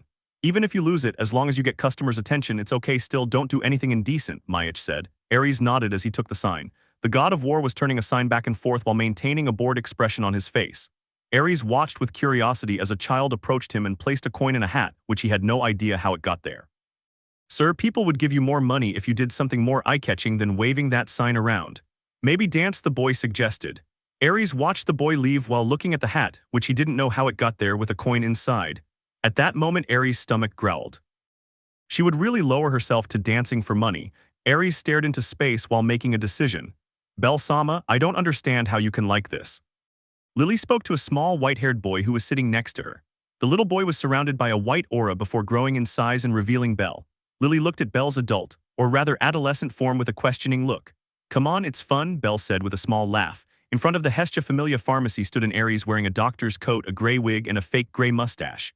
Ares was dancing for the crowd in front of him, encouraging civilians to drop coins into a hat. Graphic description. Sometimes Ares held a sign which said, Hestia Pharmacy, the same but cheaper. Author's note, I couldn't help it, I'm Mexican. P.S. If you read the above in Dr. Simi's voice, you're one of us. After Ares left Aurario, the Hestia Pharmacy always had someone hired to dance with a mascot representing an elderly doctor. End of short story 2. Short story 3. The Prince Without a Kingdom. From the moment she was born, her life had been directed by someone else. Despite having a desire, a dream that he always wanted to fulfill, it was denied to him. His father was the idiot king. Their god was an idiot. I had to put up with both of them and be the voice of reason, without much success in many cases. He commanded the soldiers to return to their homeland. He then selected an elite group to return to Aurario carrying a large amount of gold and precious gems. He was currently sitting with his head to the ground, apologizing for the actions of his god. Enough, Marius Victrix Rakia, from now on you will be part of my family to compensate for the damage done to this. Marius looked up and saw a white-haired man, and although he was younger than him, his aura was intimidating. For the next 50 years you will be bound to serve under my command and that of my goddess, Belle said. Marius nodded. When the conversation is over, go with Lewin, he will accompany you to the dungeon, Belle said. The blond man nodded again. This place is gigantic, Marius murmured as he looked around. Marius headed to an area away from the chimney mansion. Luckily for him, before reaching the fence that divided the place, he was able to see the hobbit he was looking for next to a woman with silver hair and a kind of hood that was somewhat frightening. You must be the new one, let me introduce myself, I'm Lewin Espel. This is Ermid Treasure and he's a collaborator of our family, said Lewin. Ermid gave a small bow and the hood remained completely silent. The Prince of Rakia only gave a small greeting. Walking through the dungeon corridors, one encountered a rather peculiar pair. The most striking thing was a hobbit 115 meters tall which had a large sword tied to its back. The handle was 50 centimeters long and had a diameter of 10 centimeters. The blade was 2 meters long, 70 centimeters wide and 4 centimeters thick. The human Marius carried a rapier with a silver hilt and a somewhat thin edge which gave a feeling of royalty and elegance. Also tied to his waist was a mithril chain. You know, considering your size, your equipment preference is very unusual, Marius said. Lewin smiled ironically, before swiftly stepping in front of Marius and using her greatsword as a shield to block a hellhunt's breath. The two were currently on the 13th floor of the dungeon. Marius mentally thanked the hobbit. The Prince of Rakia might have been a level 2, but he knew absolutely nothing about the dungeon. Let's count for a little while longer and then we'll leave, Lewin said. Marius nodded as he drew his rapier. Ah, for heaven's sake, my heart is not meant for this family. Marius, who had gone to update his status, turned to look at Hestia with curiosity. Congratulations, you've reached level 3, Hestia said. At that moment, Marius remained completely silent due to the impact of Hestia's words and quickly snatched his status sheet from Hestia's hands. All your stats except magic went up about 5 points, Hestia said. But how is that possible? Marius asked. Well, first of all, when did you reach level 2? Hestia asked. Marius acquired a thoughtful look. About 6 years ago, I reached level 2 when I was 14, after defeating a group of lizardmen, Marius said. That explains it, Hestia said. Marius acquired a look of confusion. Look, even just by training, your status will change, even if it's just by 1 point. If a lot of time passes, this will accumulate, and when you achieve something like this time when entering the dungeon for the first time and obtaining the complete exile of monsters gave you the necessary points to level up, in short, you obtained the achievement you needed, Hestia said. Marius nodded. Just by looking at your stats, I can tell you've worked incredibly hard. Your numbers are very high by Aurario standards, And you have the hunter skill, which only appears when you kill many monsters in a short period of time, and obtaining it outside of Aurario is amazing, Hestia said. Marius nodded, looking somewhat embarrassed. Well, you can choose between abnormal resistance, ruler, Hestia spoke. Which one would you recommend? Marius asked. Abnormal resistance would help you a lot with poisons, but ruler, from what I understand, increases your leadership skills and allows those within a certain rank to gain a small bonus. As long as they follow your orders, I recommend ruler, Hestia spoke. Well, that's it then, Marius said. Hestia nodded. Here are your stats as level 3, Hestia spoke. Marius nodded as he took the sheet of paper. Marius Victrix Rakia level 2 strength, B 750 endurance, B 740 dexterity, A 860 agility, A 810 magic, I 0 hunter H. Marius Victrix Rakia level 3 strength, I 0 endurance, I 0 dexterity, I 0 agility, I 0 magic, I 0 hunter G ruler I. End of short story 3, short story 4, celebration. Finally, the war against Rakia had come to an end. This war had brought heavy losses to Rakia, and it brought great profits to Aurario, especially to the Hestia Familia, which made a lot of money selling potions and low-level magic swords. But the Hestia Familia gained even more fame than it already had. The Hestia Familia again. They are monsters. Marius Victrix Rakia, who only joined that family a few days ago, has already reached level 3. There must be something special about that goddess's fauna. Thanks to Marius's sudden level increase, the Hestia Familia had once again become a trending topic everywhere. The rumor that Hestia's fauna caused rapid level increases spread like wildfire. The members of the Hestia Familia were perfectly aware of the headache this caused Hestia, and all the work he put on Belle's shoulders. Marius begged for forgiveness on his knees upon seeing the mountain of paperwork Belle had to do for his level increase. Next, Lewin, Aisha, Samira, and Lena did the same. They had ignored that fact, but it wasn't the time to talk about sad things. Like Belle's paperwork, it was time to celebrate. It's a pleasure to see you all. At the Lady of Abundance, a group of women arrived at the place, led by Lily and made up of all the women in her family and the highest-ranking women from the families that participated in the war against Rakia. As soon as they entered the place, they were greeted by a smiling sir. That boy left a large sum in advance. Ask for whatever you want. Don't worry about the money. If you spend more than you should, he'll come and pay it back later. Mia's voice echoed throughout the place and caused a collective nod from everyone. Thank you for the invitation, and I apologize in the name of my god. Lily turned to look at the captain of the Gainsha family. Forget about it, Belle-sama already did it, said Lily, downplaying the issue. But we're really sorry. Another woman belonging to the Gainsha family spoke. Come on, it was a small mistake, said Wendy without much interest in the subject. If you want, look at it this way, Belle-sama for some reason holds Gainsha-sama in high esteem, so even though he was partially responsible for Hestia-sama's kidnapping, since it was him, he is forgiven, Lily said. The captain named Shakti gave a settlement. Anyway, the captain is paying for everything, let's have some fun. Aisha's cheerful voice was followed by a collective shout from all the women present. Belle had reserved the entire Lady of Plenty bar for that celebration. Mia had flatly refused to accept the guest list Belle wanted and only ended up accepting half of it. The other half. While the women were having a more organized party at another bar, there were chairs, tables, and even people being thrown like projectiles. A cheerful atmosphere, lots of laughter, and a band playing music. This was the men's celebration. For some reason, Otter was shirtless, posing on a table, his cheeks flushed red and his sense of balance going from bad to worse. He was already completely drunk like most of those present. Ironically, the timid Rawl was shirtless in the middle of a fight. The elves Hendy and Hongi of the Freya family were crying while hugging each other. They were a clear example of the stages of drunkenness. Phase 1, the clown. This phase causes a person to abandon all sense of shame and do whatever comes to mind. It usually ends with them making a fool of themselves. Phase 2, the Rocky. This happens after consuming more alcohol than recommended. When a person in the clown phase continues drinking, they will inevitably become emboldened and start fighting with anyone they see. Rawl knocked out an extra with one punch, then turned to see who was next. Unfortunately, he had turned to look at the table where Bete, Finn, Gareth, and Belle were drinking. Rawl's previous resolve disappeared and he left the place. The people in Rocky State may be troublemakers, but they're not idiots. They know very well who to pick a fight with. Phase 3, the sentimental one. After continuing to drink alcohol, the person will reach this phase. In this phase, all their emotions surface and they start crying over anything, whether it's their ex, the death of their pet, or because someone ate their yogurt. Damn bellcranel. At the bar of the bar was a catman whose face was flushed and tears were cascading down his face. Next to him was a pile of empty jars. Why you're taking away everything I love, my goddess, my sister, what more do you want? Alan's abandoned cat scream filled the place as he cried. While Alan was crying at the bar, a peculiar group was standing away from the place. Everyone is quite lively. The Freya family kids always try to keep their composure, but they're clowns. Finn's ironic voice was followed by Gareth's laughter.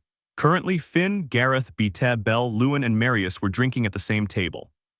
I still think I shouldn't be here. Marius, who had barely touched his drink, left his point of view hanging in the air. Come on, kid, even you didn't want this stupid war drink and celebrate your freedom, gahahaha, Gareth said before ending with a thunderous laugh. Gareth is right, relax. Nobody here is judging you, Finn said with a smile before elegantly drinking the contents of his mug. Even so, I think this will cost a lot of money, Marius said as he looked at the half-destroyed place. Come on, blonde, you're not paying for any of this, said Bete. Well, my family is paying for it, or rather our captain is, Marius said as he turned to look at Belle. Relax already, do you seriously think some cheap beer will leave the captain broke? Lewin said mockingly.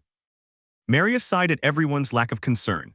Okay, let's talk about a topic of real interest, Belle said as he placed his jar on the table. Everyone turned to look at Belle in confusion. Hey Raoul, check this out, you might be interested, Belle said. Raoul, who was crying in a corner, approached the group with an emo aura. Okay, let's talk about women, who do you like, Belle said with a smile. Nobody really, Lewin said. I haven't met anyone until now, Marius said. Ha, you guys are direct. It seems the rumor that the entire Hestia familia is the rabbit's harem is true, Bete said with a big laugh. Upon hearing what Bete said, the place was filled with joyful laughter, even from Raoul himself, who until a few seconds ago had been depressed. Well, Finn doesn't really matter, we all know he's after Thyone, Belle said with a smile. Finn sighed before giving a wry smile. A pedophile hobbit, gahaha, Gareth said with a thunderous laugh. Finn sighed before giving a smile. Well, Gareth, if you're going to laugh, you should at least contribute, Finn said with a smile. Gareth's laughter stopped as he fell silent. Tell us, old man, who do you like? Belle said with a smile. Gareth brought his hand to his mouth and spoke in a very low tone. Come on, say it loud, Finn said, surprisingly. Gareth was embarrassed and looked away before speaking. Mine.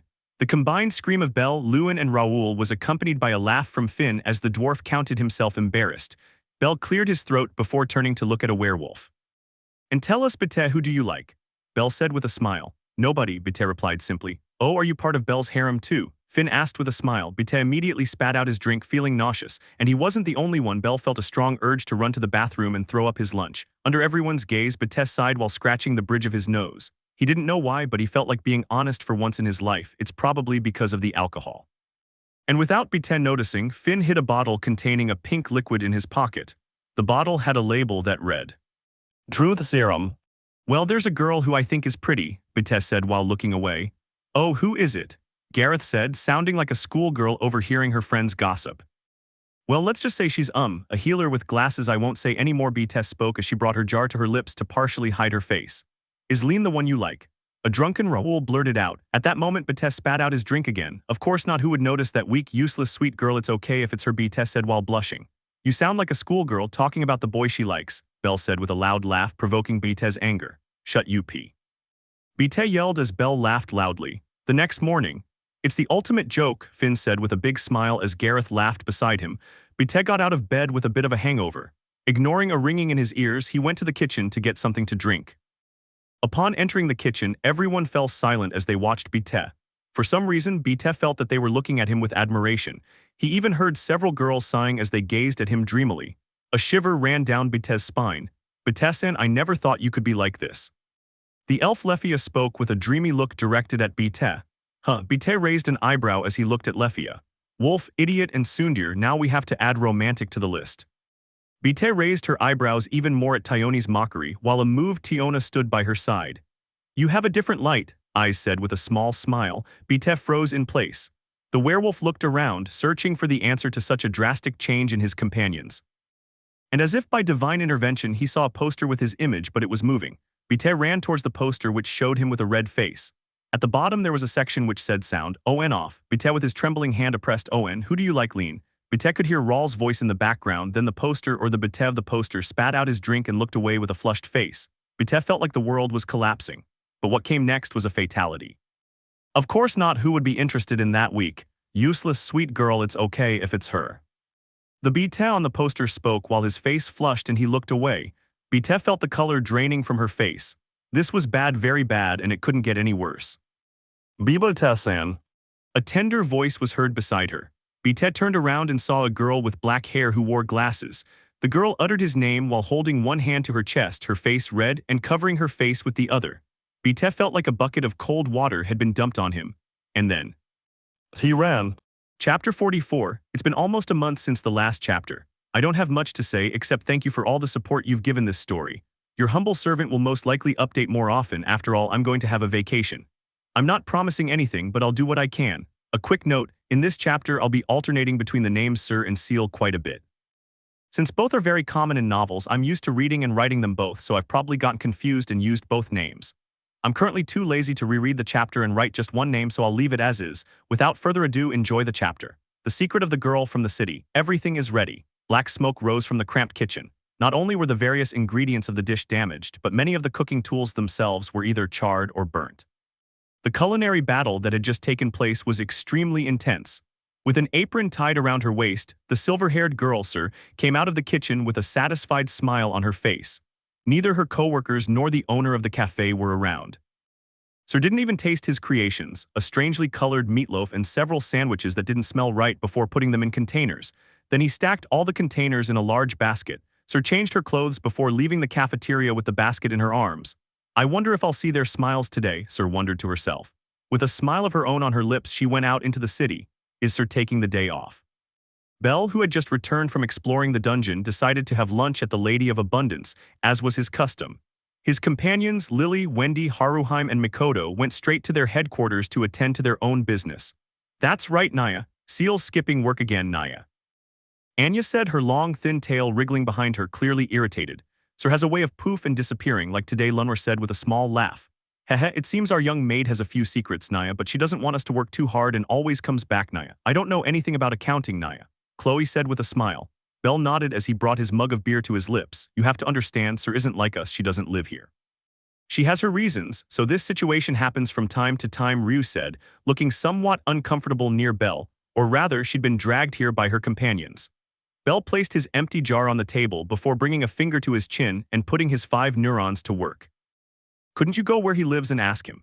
Bell said, shrugging his shoulders as if stating the obvious. Everyone fell silent after Bell's statement. Now that you mention it, Naya, Anya said as she looked away. Does nobody know where Sir lives?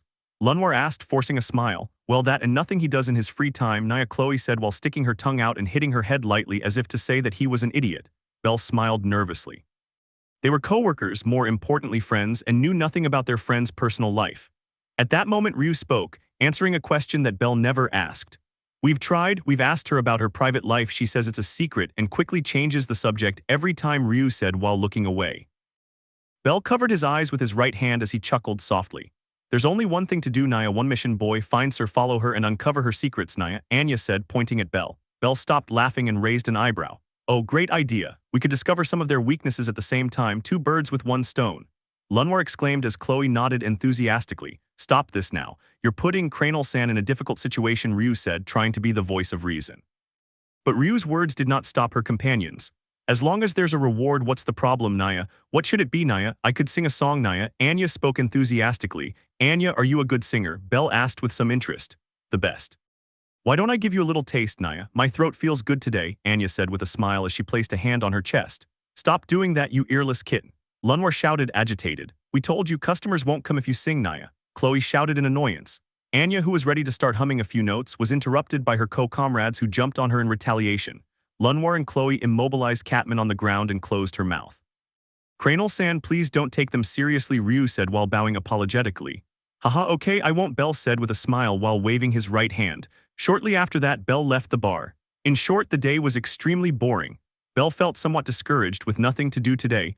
I had no outstanding paperwork. I had already gone to explore the dungeon. Daphne was training Emma and Primo, so they didn't need him. Bell was surrounded by an emo aura as he felt useless. My options are go help Lewin with that project or spy on Sir, Bell murmured as he stroked his chin. Bell remained silent as he thoroughly analyzed his 2 options. I'll really spy on Sir to satisfy my boredom, Bell thought as he put his hands on his waist.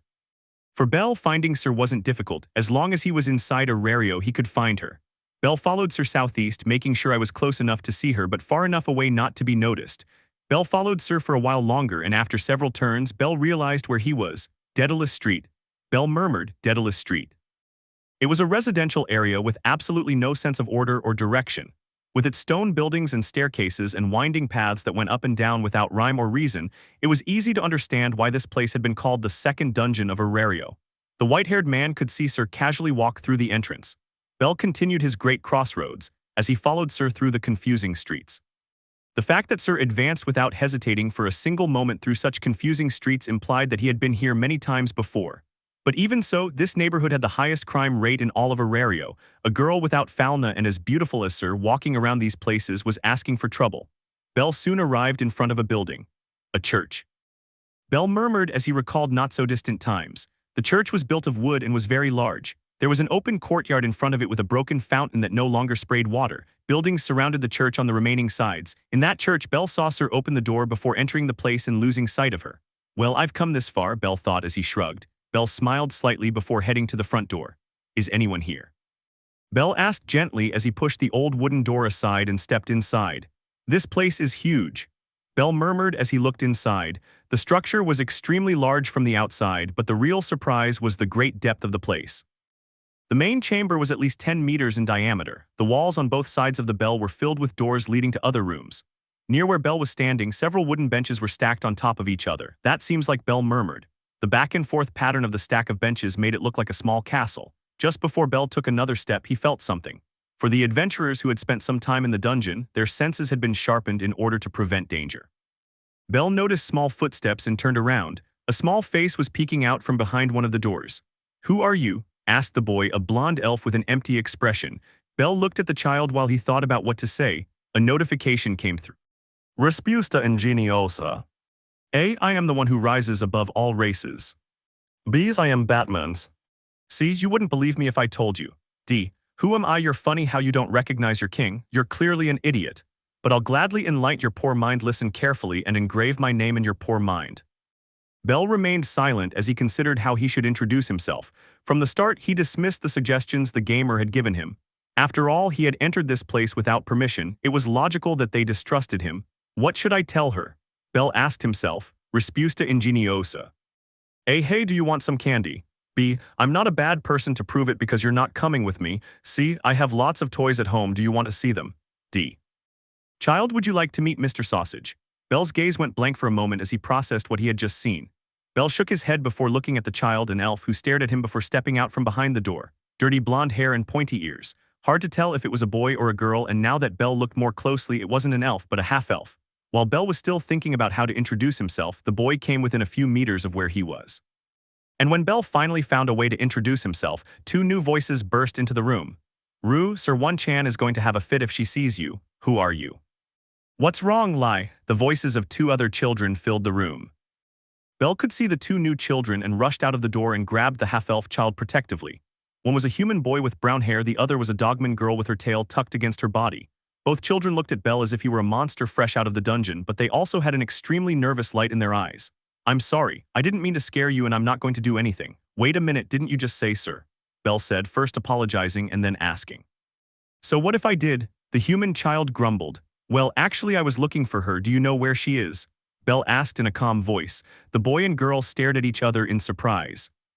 They didn't move, but the half-elf they were protecting pushed them away, slapping his hands hard. Lie fina, this person is not bad, said the half-elf boy. The human and the beastman girl let their shoulders relax after hearing that, but they were still very alert. So you know Sir One-chan?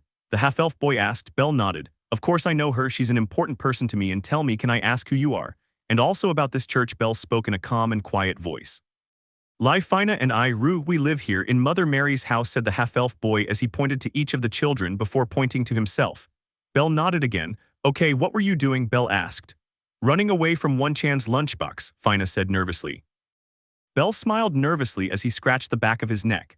As Bell smiled nervously, Lai extended his arm, his finger pointing directly at his face. White hair and red eyes. You're bellcranel, the second-class adventurer, spoke the human boy Lai, the little rookie from Wargame. A door opened the moment Lai spoke, the children collapsing on top of each other as they ran out towards the main chamber. Bell stared blankly at the children running in his direction. Incredible, it really is him. He's not a bunny man, but he looks like a rabbit. Can I see your dagger? A large number of children jumped on a very confused Bell. Lai was the first to jump in and led all the other children. Even the dogman girl had gotten excited and joined in. The half-elf remained distant, calmly observing everything. Bell smiled nervously as the children swarmed him. Since Bell possessed great balance and strength in his legs, he didn't wobble at any point. Even though there were a large number of children holding onto his legs, with some climbing onto his back, stomach, and arms, the girl Fina was currently sitting on Belle's shoulders, while the boy Lai was standing on Belle's head, struggling to maintain his balance. What's going on here?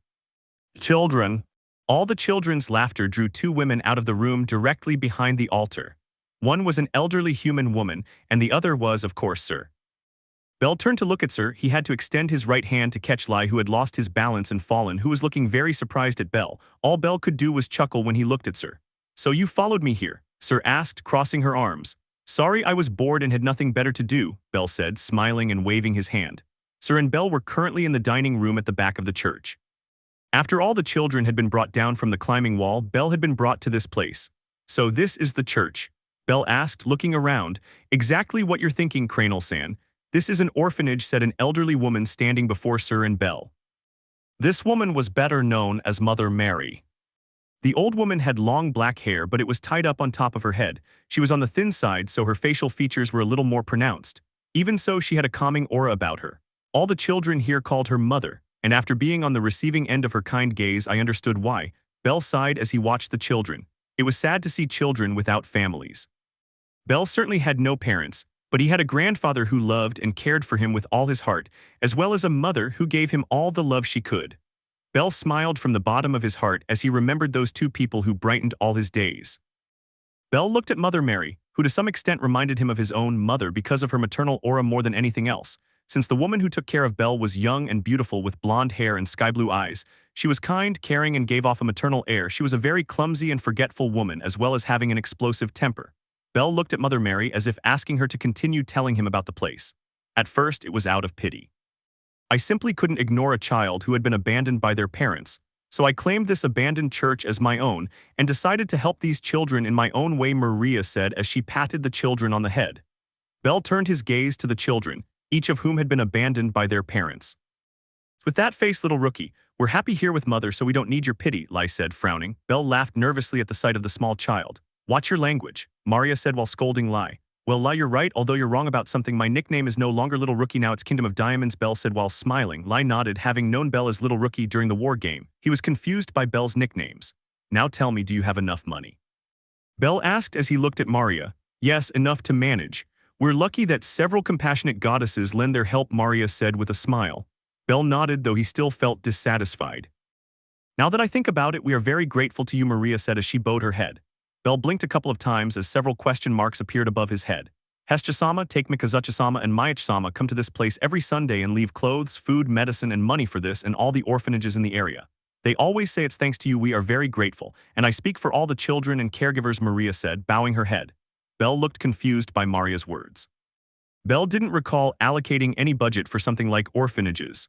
Besides, his accounting was perfect. He knew exactly how every volley was spent. It was impossible that something like that could have come from his family's money or his own. Furthermore, Hestia was terrible at lying. If she had taken money, it would be easy to make her talk, or rather, she would talk out of guilt. While Belle was analyzing many possible scenarios, he realized something. They paid for it out of their own pockets, Belle thought with a smile. Belle's smile was very warm as he thought about it. Belle knew Hestia very well. Hestia was the type of woman who, after doing a good deed, would run to someone, in this case Belle, to tell about it and seek to be rewarded morally with praise. But the fact that she didn't go to him in search of a "I'm proud" or "you did well" showed that the little goddess had begun to mature, even if only a little. Belle smiled again before seeing Maria and Sir. "Sir has been kind enough to come and play with the children ever since we met. She does so much to help while she's here. I don't know what I would do without her," Maria said, turning to look at Sir.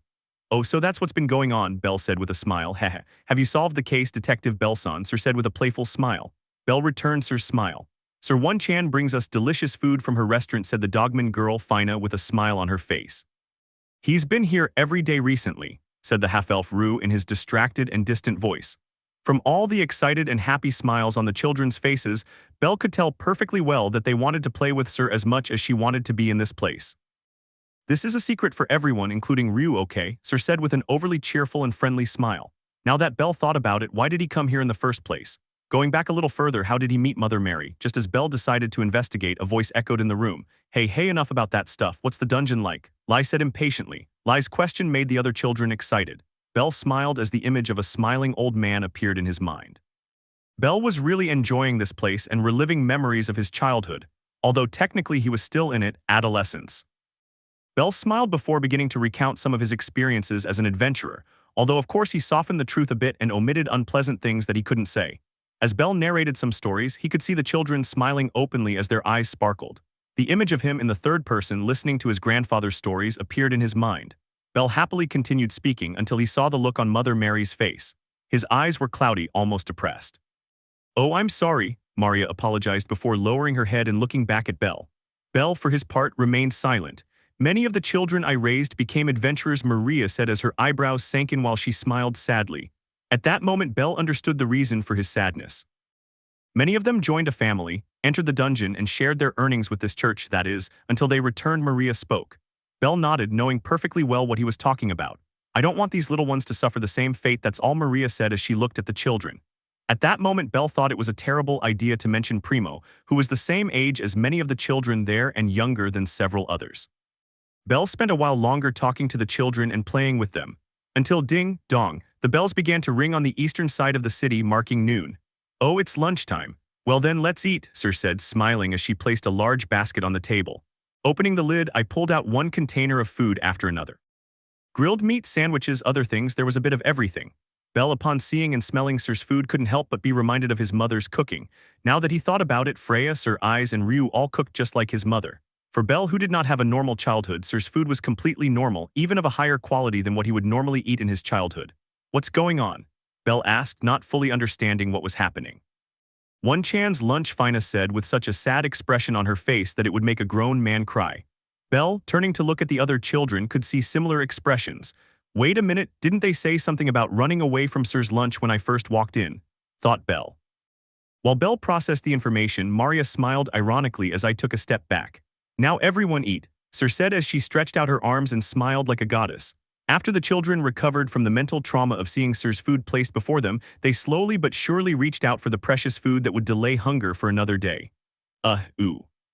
"Today again, just like last time."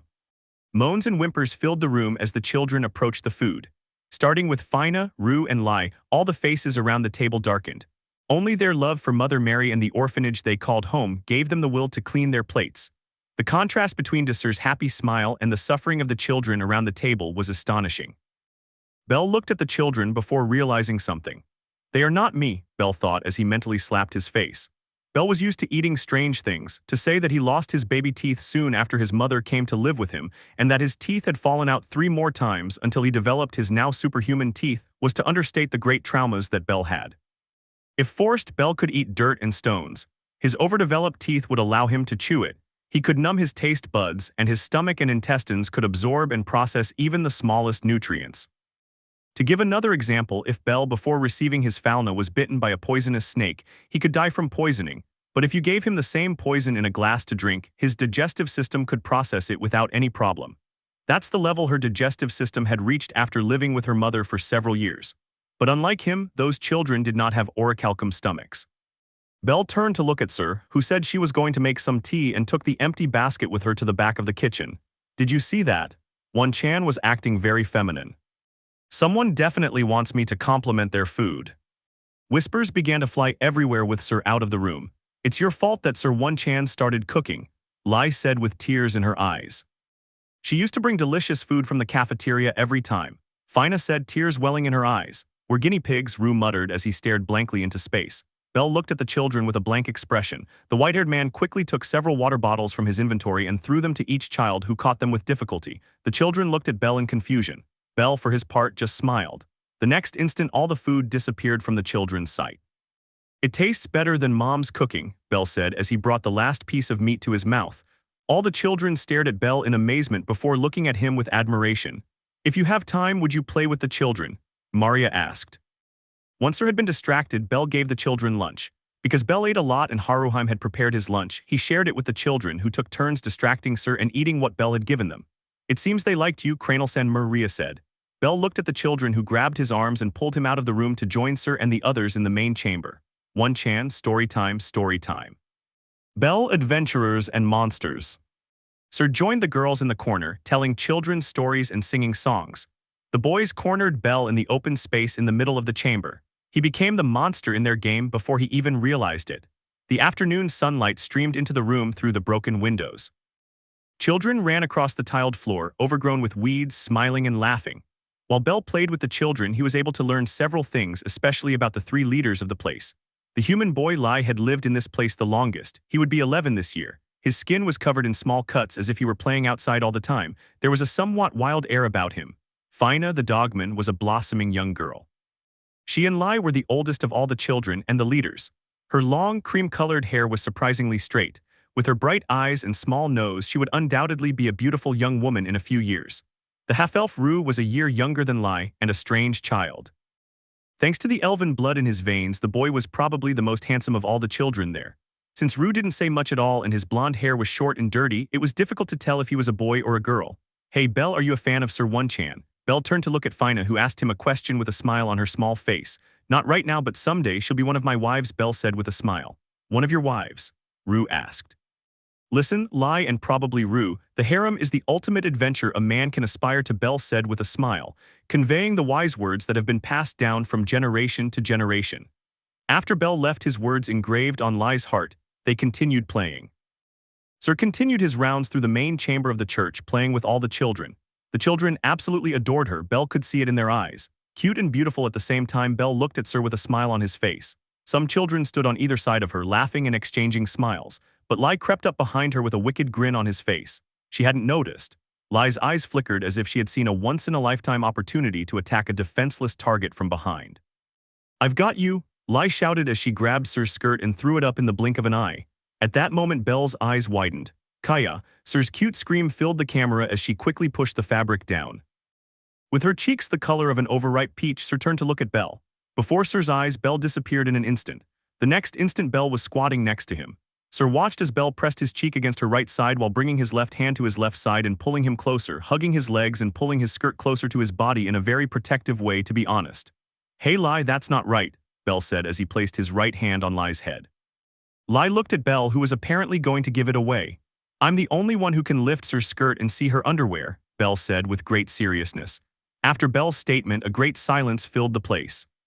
Sir's face was extremely red. In the end, because of the incident, Belle received a punishment and was forced to take a break in Sir's lap. Sir mentioned that Belle had already taken a lap pillow from Eyes. This mention was made with some jealousy and forced Belle to do the same with her. Belle spent a good while resting on Sir's lap while she told stories to the children. Both Sir and Belle spent several hours playing with the children. Finally, the older kids, Lai's group, decided it was time for a nap. They led the rest of the children to one of the rooms on the second floor of the church, yawning the whole way. "Cranel-san, sir, you both must be tired, right? Leave the children to me and get some rest," Maria said. Both Sir and Belle nodded before quietly closing the door behind them and leaving the room. "Belle-san, how about a walk?" Sir said with a smile. Belle simply gave a nod as he followed Sir. Belle followed Sir through the main chamber of the orphanage and into the small courtyard behind the church. "A garden?" Belle murmured at what was before his eyes. "Mother Mary and the children harvest their own vegetables," Sir said, answering a question Belle hadn't asked. In the garden there was a well and a small fenced area behind the building. There wasn't much sunlight here, so the plants weren't very big, but you could see that they were well cared for. "Sai, how did you meet Mother Mary and these children?" Belle asked. "It was just a happy accident. I was just taking a stroll down Daedalus Street one day," and Sir began, lost in thought. Belle nodded as he followed Sir on her tour. "The truth is I grew up in this poor neighborhood. I don't have a mother or father, so maybe that's why I can't leave those children to their fate," Sir said as she looked up at the sky. "Well, I didn't have parents either, but I had a grandfather and a wife who was kind of completely crazy, who took care of me, so it would be hypocritical of me to say I know how you feel," Belle said with a small smile. Sir nodded as they turned to look at the sky. Belle, for his part, approached Sir from behind and rested his chin on her shoulder. Due to the height difference, Belle had to bend down a little. "Although what I'm about to say is also hypocritical and solely aimed at prioritizing my own happiness," Belle said as he put his arms around Sir's stomach and hugged her close to his body. "Playing with those kids made me want a family," Belle said with a smile. Sir instantly blushed deeply. "Tell me, would you like to start a family with me?" Belle asked with a smile. Sir spoke as she struggled to form words. The sun was beginning to set. Sir and Belle were bombarded with questions from all the children the moment they returned to Maria's orphanage. After managing to get rid of the unnecessary questions, Belle heard Maria ask, "Would you like to stay for dinner?" Belle, who didn't have anything particularly to do, agreed to stay for dinner. Belle smiled as he thought of some way to help the orphanage. While Belle was thinking, something caught his attention. Feeling a tug on the back of his shirt, Bell turned around to see the half-elf Rue staring at him with the same blank stare while clutching the hem of his shirt. "What's wrong?" Bell asked. "Take it," Rue said. Bell looked curiously at the half-elf who was extending his hand with 3 metal coins in his palm. "Hey Rue," spoke Fina. "Are you really going to ask him?" Lai asked, crossing her arms. "They both said they were worried about that," Rue said as she looked at both children. Several question marks appeared above Bell's head. "What is this?" Bell asked as he looked at the half-elf's hands. "It's our secret savings," Rue replied. "Secret savings." Bell thought as he looked at the 3 metal coins in Rue's hands. 3 volleys. Bell didn't know whether to feel compassion, sadness, or what to feel in response to Rue's words. "It's a reward, I'm sorry, there's nothing more," said Rue. Bell raised an eyebrow at the words of the androgynous half-elf. "Please accept our mission," Rue said as she looked at Bell. Bell followed the 3 children to a nearby location where he had been with Sir before. What Bell had to do was investigate a mysterious voice coming from somewhere around here. "We keep hearing this strange yuwa here," Lai said. "I was sure it was a dog or something, but there's nothing here," Fina said. Bell smiled ironically at the children, but at that moment, "Yuwa, I heard it." It was real, thought Bell, who had believed it was just the children's imagination until a moment ago. The children immediately ran to hide behind Bell. Due to Bell's state, it didn't take him long to discover where the noise was coming from. It stopped directly above him. "It's coming from below," Bell murmured as he began to remove the rubble with great ease, much to the children's amazement. Once the rubble was cleared, Bell was able to see something. There was a stone slab jutting out just above the pavement. Without a moment's hesitation, Bell pulled the slab aside. "Whoa, that's great," Lai said. "Is it a secret tunnel?" Fina murmured. "You're amazing, sir," Rue said. Bell shook off a cloud of dust before seeing the tunnel in front of him. Then, before he entered the tunnel, he heard a voice. "You 3 and you too, Belson. Good heavens, what are you doing here?" The sound of Sir's voice and footsteps could be heard from the street leading to the orphanage. "What is that?" Sir asked as she got close enough to see the tunnel. "I think it's an entrance to an underground tunnel. Sir, please keep an eye on them while I check it out," Bell said. Although the children wanted to follow Bell, he did not allow it and forced them to stay outside with Sir, who also wanted to go with him. Uha. A dark and open space, Bell sighed as he continued walking. Woo-oh. From the darkness emerged 2 curled horns, dark skin, flaming red hair, and an imposing body structure.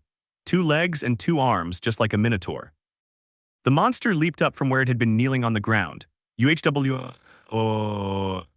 Bell, in a swift movement, gripped his hestia dagger. "This monster is a barbarian. These things belong in the lower floors," Bell thought to himself. Bell looked at the barbarian, a monster with a level between 3 and 4. He had to eliminate it before it became a threat, but then Bell noticed something. "Is he covered in blood?" "I certainly didn't inflict those wounds," Bell thought. Bell looked at the barbarian, who lunged towards him. "Don't tell me," Bell murmured as something clicked in his mind. Bell had a vague idea of what it could be, but he needed to confirm it. The white-haired man was caught in a battle against the barbarian. Mostly dodging without counterattacking, but Bell was able to notice something. "I knew how to fight using strategies and techniques," Bell murmured. Bell, after dodging an attack from the barbarian, was 3 meters away from him. As the barbarian was about to launch another attack, Bell raised his hands in the air, and though he didn't want to, dropped his dagger to the ground. "Wait," Bell said. The barbarian stopped 2 meters from Bell and looked at him with uncertainty. For Bell, this confirmed his suspicions. "Ah, dude, what a day," Bell said as he put a hand to his forehead and sat down on the floor. The barbarian looked confused as he stared at Bell. "Come sit down, I already know what you are and I'm not one of your pursuers," Bell said. The barbarian stood there looking at Bell. "If I mention Fell's name, would you relax?" Bell asked. With Bell's last words, the barbarian collapsed to the ground with a powerful impact. "You escaped from them," Bell said. The barbarian nodded his head several times. "I suppose you don't know how to reach them. You must have run for your life. Don't worry, I will avenge your fallen friends," Bell said. The barbarian let out a groan as he looked at the ground. "Man, it's depressing to see you like this," Bell said as he took a potion out of his inventory before uncapping it and pouring the liquid over the barbarian. Bell could see the barbarian's wounds disappear, but unfortunately they reappeared seconds later, causing the barbarian to groan. "Accursed weapon, what a coward," Bell said, taking out another potion, this one purple. Bell threw the potion liquid on the barbarian again. This time his wounds disappeared, never to return. "Look at me, I'm talking to a monster and I even gave it a potion, isn't that something? Good thing I left those kids outside, it would be hard to explain," Bell said. The barbarian looked at Bell again with confusion. "Anyway, my name is bellcranel. For now I am your main partner and collaborator on the Xenos Freedom Project," Bell said as he extended his right hand. The barbarian didn't hesitate to shake Bell's hand. "Well, I have to get you out of here. I can't leave you in this place. It's depressing and they might find you," Bell said as he stood up. Bell looked at the barbarian before sighing. Once Bell emerged from the tunnel, he headed back to the church with the children for dinner. and then said goodbye to everyone before leaving. Days after this day, there was a city-wide scandal concerning a monster in the streets, but that's a story for another day. Deep underground. In the middle of the dungeon that stretched in all directions through many twisting and turning paths, there was a wooden maze that resembled the inside of a giant tree. Blue-green moss covered the walls and ceiling, making the area look like a hidden world yet to be explored. Ominous howls echoed from somewhere far away, sending a tremor through the intricate pathways of the labyrinth.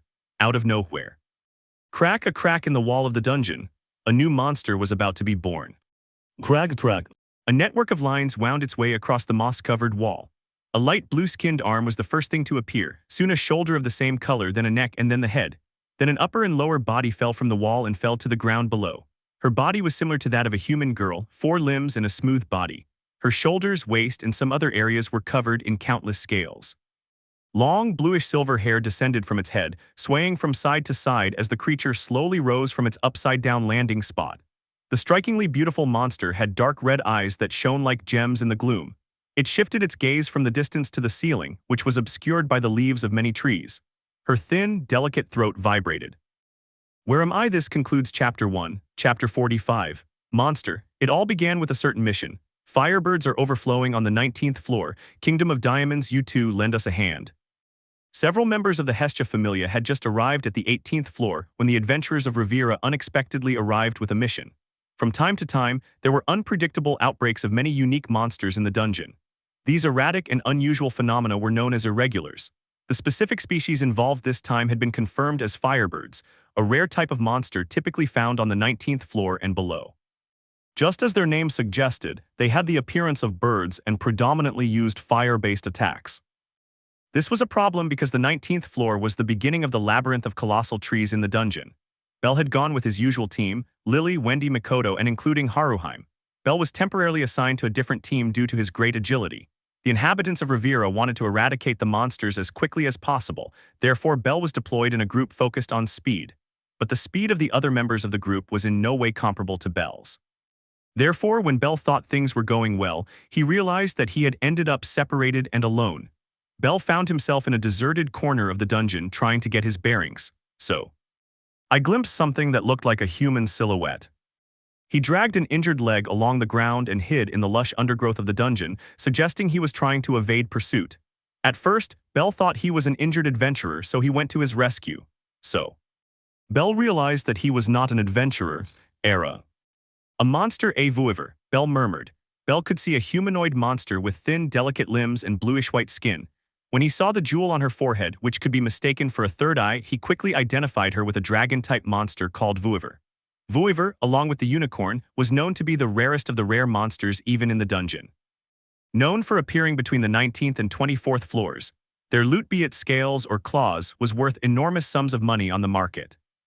However, these paled in comparison to the red gem located on their foreheads, known as the Tear of Vuiver. Its value promised such immense riches that adventurers often referred to it as the Stone of Prosperity. But extracting the jewel from a vuiver's forehead drove it mad, and killing the dragon would inevitably shatter the precious object. There were records of countless adventurers who had been cut to pieces trying to obtain one. The vuiver were a type of dragon, the largest monsters in the dungeon, and their fighting strength was unmatched. Vuiver typically have a humanoid torso with a serpentine lower body similar to lamias. Generally, they resemble women attached to a dragon's tail. This was not the case. The creature's face looked surprisingly human, and tears were streaming from its stunning amber eyes. She wasn't wearing anything at all, just the bluish-white skin she was born with. Why does nothing ever go as planned? Bell sighed. Bell again turned his gaze to the vuiver. There were several places on its body hardened with dried blood. Stains could be seen on its shoulders where the scales had been violently torn or broken. Only weapons could cause wounds like that. It was probably adventurers who attacked her. Okay, don't be afraid, Bell said with a smile. Bell knelt beside her, looked the girl in the eyes, and smiled warmly. The vuiver's eyes opened a little, and with that, Bell understood everything. The white-haired man gave her another look before examining the vuiver more closely. His shoulders were in very bad shape, and he had a broken leg. Bell reached into his leg holster and pulled out a potion. The vial containing the unknown liquid frightened vuiver, who became overexcited. There's nothing to worry about. This is called a potion, Bell said with a smile. Potion. Bell was slightly surprised by the monster's speech before speaking. That's right, potion, Bell said with a smile. La vuiver nodded as if she were a child learning something new. If you take this, your body will heal, Bell said. La Vouivre was reluctant to accept the potion while her body resisted. She was afraid, she was scared. Belle smiled even more warmly. "Come on, trust me," Belle said as he extended his right hand. Belle uncorked the vial and handed it to Vouivre, who took it with a slight tremor. Under Belle's gaze, La Vouivre brought the vial to her mouth before drinking its contents. While the Vouivre was intently drinking the liquid, Belle discreetly placed his right hand on the Vouivre's broken leg. His hand emitted a glow that enveloped the leg, but due to the radiance the potion itself created on the Vouivre's body and the warm sensation within her, she didn't notice. Belle had decided to distract the Vouivre with the potion in Belle's eyes. If she saw his hands glowing, she would be frightened. She was already frightened just by the sight of the potion. Belle then took out a cape he had in his inventory. Belle covered Vouivre with the cloak, making sure to cover her entire body. He also covered her face as best he could and made sure to make her look like a normal person. "Don't worry, everything will be all right," Belle said with a smile. Beneath her hood, Vouivre lowered her gaze. "I will protect you, it's a promise," Belle said with a smile as he took the Vouivre's hands and clasped them around his own. Just as Vouivre was beginning to feel calm, a scream echoed through the place. "Keep looking. He can't have gone very far, you humans." Harsh shouts of anger echoed down the corridor towards us. The girl Vouivre flinched in fear. The trembling that had almost stopped returned with force. Terror filled their eyes as the footsteps approached the two of them. Belle smiled before bringing his index finger to his lips and uttering a shhhh. "I told you, I'll protect you," Belle said before taking the girl's hands again. La Vouivre calmed down in Belle's warm hands and comforting smile. Then, "Hey you there, have you seen a girl walk by?" A group of 4 men and women rushed towards them with the leader shouting loudly. "Will you?" Belle asked as he turned to look at the group's leader. Belle's sharp gaze frightened the group. "I haven't seen any Vouivre, and even if I had, I have more important things to do than help them with their useless hunting," Belle said. Those in the group took a step back. "Vouivre, do you know how dangerous they are? A group as weak as yourselves hunting a Vouivre." "If this is a joke, I'm not laughing." "Stand down before they kill you," Belle said with a mocking smile. The group grunted and with a tch moved away from Belle and the Vouivre. Belle smiled smugly, and when he heard the adventurers far away, he turned his gaze back to the Vouivre before smiling warmly again. "See, I told you I'll take care of it, you just relax," Belle said with a smile. The trembling figure beneath the robe, and she timidly peeked her head out from under the fabric. Belle stood up before helping the Vouivre to her feet. La Vouivre was about 150 centimeters tall because the cape that covered her was made for Belle, who, thanks to having accelerated growth, was quite tall and muscular. The cape was much too big for him, so much so that he even dragged it on the floor. Belle started walking with the Vouivre by his side, walking very close. "It's true, a monster spoke to me, why don't you believe us?" Several adventurers, including those from Riviera, were standing around the roots. 2 elves, a man and a woman, were recounting their experience to the group. Their persistence did nothing to convince the skeptical crowd. Yes, hey you there, get these 2 somewhere to rest their heads. Dreaming is fine when you do it on a pillow, so make sure they find one, Boris said. "Boris, please believe me, that monster really does talk." The improbable story of a talking monster is raising more than a few eyebrows, but no one would take it seriously if Boris, at the top of the Riviera hierarchy, couldn't be convinced. Belle Sama. "Are you unharmed?" As soon as Belle arrived, he was approached by his colleagues who were worried. Belle heard the relief in their voices when Lily and Mikoto caught up with them first. Belle Sama, who could that be?" Haruheim caught up with the group with a relieved smile but then pointed to the figure behind Belle. Belle smiled foolishly. "Ah," that Belle said, feigning stupidity. Belle's 4 companions exchanged glances. "A girl," Lily said. "It must be a girl," Mikoto said. "It's definitely a girl," Wendy said. "Belle Sama saved someone," Haruheim spoke. Belle swallowed hard under the accusing stares of Lily, Mikoto, and Wendy, with Haruheim being the only one who looked upon him favorably. "Womanizer," Lily complained. "Even with so many women," Wendy said with a sigh. "Belle Dono is the worst," said Mikoto while crossing her arms. Belle felt a great deal of psychological trauma from the words of her 3 colleagues, and in response to the verbal attack, Belle replied as follows. "They're mean to me," Belle said with cascading tears as he put his head under Haruheim's kimono. Lily, Mikoto, and Wendy saw their captain's reaction with a drop of sweat behind his neck. Haruheim blushed deeply, even more so when she felt Belle's breath on her private parts. Yes, Haruheim spoke forcefully while patting Belle on the head, which was under her kimono. Lily took a couple of steps towards Belle before grabbing his belt and dragging him away. Belle, who was lying on the floor and away from Haruheim, smiled foolishly. "They're pink today," Belle said with a smile. Haruheim immediately brought her hands to her cheeks as she blushed. Haruheim's reaction gave meaning to Belle's words. Lily, Mikoto, and Wendy all looked at Belle with forced smiles. Sensing the danger, Belle stood up and took his companion by the shoulders before starting to walk. "Follow me," Belle said seriously. When their leader's charismatic smile disappeared, the 4 girls became extremely serious as they followed Belle. Belle took everyone to another place. "Instead of returning to Riviera, I headed east, deeper into the forest." Belle continued until he was absolutely sure that the other adventurers could neither see nor hear us. The group had gone quite deep into the forest. Now, Belle-sama, please tell us exactly who it is, Lily said. Belle laughed nervously before removing his companion's hood. Time stood still. The exposed bluish-white skin and the jewel on the forehead of the girl Vuiver came into view. Lily and the others were speechless. A Vuiver? Wendy asked. I've never seen one before, Mikoto said. I once heard from Aisha-sama about a Vuiver, but I've never seen one, Haruhime said. Belle-sama, did you tame the monster? Asked Lily. Belle looked at each of the girls before smiling. Apparently the plan paid off. I expected more violent reactions, thought Belle. The members of the Hestia familia were already extremely used to domesticated monsters, so the four quickly assumed that Belle had domesticated the Vuiver. But in times of peace, Belle. A strange voice unfamiliar to most filled the place. Yes, that's my name, Belle said with a smile. Name? Vuiver uttered, tilting her head. Why yes, I'm Belle, Belle said with a smile. Belle is a name is the name Belle, the Vuiver spoke, processing the new information. The four girls needed a moment to process what had just happened. They stared at the girl as she played with the sound of my name. The talking monster left everyone speechless. With their intense concentration now broken, the four of them watched her completely stunned. Belle, the Vuiver repeated over and over again as if trying to etch it into her memory. Belle smiled at the girl. The monster spoke, Mikoto murmured. This has to be a bad joke, Wendy said, putting a hand to her head. Belle-sama, Lily spoke as she looked at Belle for an answer. Belle laughed while scratching the back of his neck. I prefer to explain it at our headquarters with all the members, Belle said with a smile. The four of them nodded. At that time nobody knew. Probably only Belle had a vague idea. But some of the strongest adventurers from the Hestia familia were about to appear. Adventurers who will etch their name in history. Continental Disaster, that's not a good name for a hero. In a kindergarten, a small boy with black hair uttered those words to a somewhat older woman. It's an old story from many years ago, the old woman said. The black-haired boy nodded as other children gathered around. It's quite a unique story, written by three women, three fans of heroic tales who lived surrounded by heroes. And who met and fell in love with their hero, the woman said with a smile.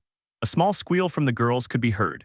With the departure of their beloved hero and his brothers in arms from this world, they wrote a saga of stories to pay tribute to them. The old woman spoke. They all nodded.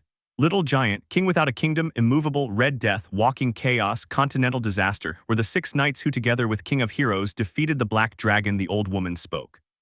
The children nodded with big smiles. The story of King of Heroes I have already told you. Although until now you know him by another name, Little Giant, King Without a Kingdom and Immovable have already made an appearance, but they have not yet shown why they earned their title of heroes, said the old woman. The children nodded.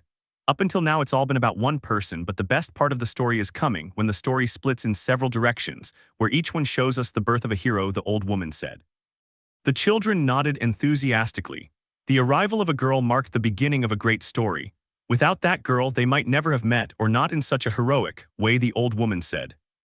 Under the watchful eyes of the children, the old woman took out a white-covered book entitled King of Heroes Vol. 9. Personally, I like this part. It's when my 3 favorite heroes make their appearance. Red Death, the one who never stopped believing, Walking Chaos, the one who regained his faith, and Continental Disaster, the one who always pursued him, the old woman said with a smile. The children nodded excitedly as they watched the old woman open the book. This concludes Chapter 1. Chapter 46. Everything starts to spin. The group reached the surface very close to midnight. At this time, Babel and Central Park were practically deserted when they arrived. The group did not stay in that place for long and quickly hurried back to their headquarters. The side roads and back alleys provided the perfect cover. The bars were noisy, as were some houses in the residential areas. The girl Vuiver jumped in surprise at the lights and sounds of civilization. The girls took up positions one step to the left and right of the Vuiver. Hey, welcome back. Hestia's voice greeted everyone cheerfully. Belle smiled warmly. Just as the little goddess was about to smile and cheer up her dependents, she curiously noticed something hiding behind Belle. Belle-kun, is that what? Well, you know, Hestia asked seriously. Belle nodded slightly. Hestia sighed heavily. The Vuiver girl was sitting next to Belle. Everyone belonging to the Hestia familia watched curiously and with their guard up at the Vuiver. Well, almost everyone. Well, I owe you an explanation, Belle said. Almost everyone nodded. A mission came to us some time ago. Surprisingly, it wasn't Belle who spoke, but Lewin. Uranus wanted our help on a project. At first it was hard to believe his words, and neither Belle nor I believed him until he introduced us to a goblin who could talk, Hestia said heavily. At that time, the captain put me in the project to test my loyalty to the family, Lewin said. They all nodded. She belongs to a special class of monsters, the Xenos. They possess intelligence, the ability to reason, and some can even speak, Belle said. They all nodded again. We have been researching and developing a way to make the monsters and children of the underworld get along with each other, Hestia said. With the exception of 2 people, everyone looked skeptically at Hestia. I know it's impossible, but many of them aren't to blame. Many of them avoid hurting humans at all costs. They only act in self-defense, Hestia spoke. They all nodded. Look at that girl. If you see malice in her, you can deal with her, Hestia spoke. La Vouivre was like an innocent child. The rest of the family decided to trust their goddess. So do you have a name? Hestia asked as she approached the Vouivre. Name, murmured the Vouivre. The girl searched her memories before answering. Belle, said the Vouivre. No, that's my name, Belle said with a smile. La Vouivre tilted her head to one side, causing her silver-blue hair to flutter. My name, I don't know, said the Vouivre. Lily and the others gasped softly, surprised by her fragile sentence. Belle, give him one, Wendy said with a smile. Belle smiled awkwardly as he pointed to himself. Yes, Wendy is absolutely right. You found her and brought her home, so to speak. You're the one who saved her. You should take on a paternal role and give her a name, Hestia said with a smile. Belle forced a smile. I will, dragon, girl, jewel, garnet, silver blue, amber eyes. Belle listed all of the girl's features while she made her brain work. Why Willusine? Belle said, saying the first thing that came to mind. They all looked confused. Belle felt embarrassed. If I may ask, Belle-sama, is that name based on a fairy from a hero tale? Haruheim said with a smile. Haruheim, who liked myths and legends about heroes, saw through Belle with great ease. There was a story about a fairy with wings of light named Melusine. The story was about her falling in love with a hero who saved her life, as well as her efforts to blend in with humans and try to live among them. She told the hero never to look while she was bathing, but he eventually broke that promise and ended up seeing her wings, revealing her true form. They parted ways afterward, but reunited to slay a dragon that threatened to destroy the hero's hometown. Belle had liked the story of Melusine since he was a child, so by combining that name with Vouivre you get Willusine. It's that simple. It's not a bad name, especially considering it was Belle-sama's idea. However, it is a bit ostentatious, Lily said. Yes, and long. It sticks out like a sore thumb, Wendy said with a laugh. Then why don't we call her Ween? It sounds nice, don't you think? Hestia said with a smile. Oh, that's a very good suggestion, Hestia-sama. That's more realistic, Mikoto said. As the name Belle had chosen was rejected, he shrank in his seat with an emo aura. I think Willusine is a wonderful name, Haruheim said with a smile. Belle grabbed Haruheim by the waist and buried his face in her chest while crying comically. Everyone except the newly appointed Ween had a drop of blood appear behind their head. For the past few days, Haruheim has been sexually harassed by Belle, if you could even call it that. Ween, me Ween. What? Ween's voice caught Belle's attention and made him pull his face away from Haruheim's bust. Yes, what do you think? Belle said calmly. Ween's lips stretched into an unmistakably cheerful expression. That last part gave everyone a boost. There was a pure, almost naive, childlike happiness on the face of a surprisingly beautiful monster. The very foundation of the relationship between man and monster had just crumbled. This strange girl had broken through the wall that should have separated us, and now we were completely fascinated by her. Ahem. Hestia feigned a cough to get attention, then she cleared her throat. Let's start off on the right foot. It's a pleasure to meet you, Ween-kun. I'm Hestia, the goddess of Belle-kun. You'll be living with us from today onward. Try to get along, okay? Hestia said with a smile. Goddess of Belle. Ween murmured. Sometime later, they weren't sure when, but Ween must have succumbed to exhaustion at some point. Ween was left in a room while being watched by Argana and Bach, who were outside the door. Lewin-kun, I know it's asking too much, but I want you to finish that as soon as possible, Hestia said. Lewin, who was standing next to Belle, smiled wearily. Goddess Hestia, she's asking us to do the impossible, she knows it. A new figure appeared. It was hooded and spoke in a sinister way. You created the Philosopher's Stone, you should be able to handle this, Fels, Hestia spoke. The hooded figure sighed heavily. Fels was Uranus's assistant and had been placed at the service of the Hestia Familia. We managed to create potions that allow someone to change shape. We based this on Lily's magic, Belle said. The Xenos with this potion will take on the closest human form they need, be it human, elf, hobbit, etc. This is a great achievement worthy of praise, Lewin spoke proudly. And it only lasts half an hour, Hestia said harshly. Both Belle, Lewin, and Fels cowered in defeat. Well, I want to try something, Hestia said as she started walking. The three of them stepped aside and let Hestia into a shed behind them. Adam, it's me, Hestia spoke in a calm and tranquil voice. Inside the shed, one could see what could only be called a monster. Hestia had first met this Xeno when Belle brought him to this place after rescuing him from a sewer. Hestia was shocked to see a monster writhing in fear. The great monster was sitting on a very large bed. Hestia took a potion of celestial contents and poured it over the monster. Immediately the monster shrank in size, shed a large amount of hair. His current appearance was that of a young man in his 20s with brown hair, honey-colored eyes, and slightly tanned skin, along with good musculature. My child, the day you can walk freely in this world is getting closer and closer, Hestia said. Hestia took the young man's head and buried it in her chest while embracing him in a maternal manner. The young man was over 190 meters tall and Hestia was short, so he was in a very awkward position. Hestia stroked his hair. This Xeno was a barbarian who had been baptized by Hestia as Adam, taking the name from a story about a princess and a monster. The interaction between Hestia and the Xeno was seen by others as having a happy aspect. More than seeing a woman comforting a man, they saw a mother comforting her son. I've been wondering what would happen if I gave you my Falna while you're in this form, Hestia said with a smile. Adam was completely naked. He nodded slightly as he turned his back on Hestia. From Bell to Fells, all three were in shock, giving a Falna a monster. It had never occurred to them. Hestia pierced her finger with a needle and began tracing strange symbols on the Xeno's back. You know, hope is the last thing to die. We'll find a way for you to walk among others, without fear of being singled out, and we'll find a way to bring all your friends to this your home, Hestia said with a smile. The Xeno-barbarian, not the human being called Adam, smiled warmly. Tears threatened to stream down his face. Adam was mostly stoic. He appeared strong and imposing to Bell, Lewin, and Fells, but to Hestia, he was just a child who wanted protection. Hestia finished recording her Falna on Adam. The goddess covered him with a sheet and then laid his head in her lap. You didn't sleep well, did you? Hestia spoke. Adam simply tilted his head. I'm scared, he murmured. That's fine, they did bad things to you, they'll pay for it. We can't bring back your murdered friends, but we can destroy that organization, Hestia said with a motherly smile. Adam nodded. Don't be afraid, you're safe here. Maybe I don't have the strength to protect you, but I can comfort you like the child you are, Hestia said as she stroked his hair. Adam nodded slightly. In the middle of the night, Hestia sang a song, one of those songs that a mother sings to her newborn child. The strange thing is that she was singing it to a young man who appeared to be in his 20s. The strangest thing is that this young man was actually a monster.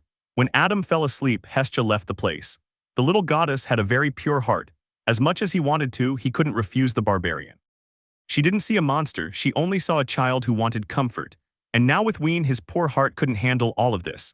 The barbarian and the Vuiver were both frightened, but the Vuiver's humanoid appearance made it easier to feel sorry for her. Hestia left the place. She was very hurt. Hestia's pain was similar to that of a mother when her child is sick or when her child is scared.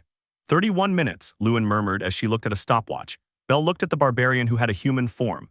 Let's hope Hestia's Falna is that missing ingredient, Bell said. The three nodded. Each potion was extremely expensive. The total cost of its ingredients was easily 50 million, and creating it was extremely difficult. We need to create many more, Bell said.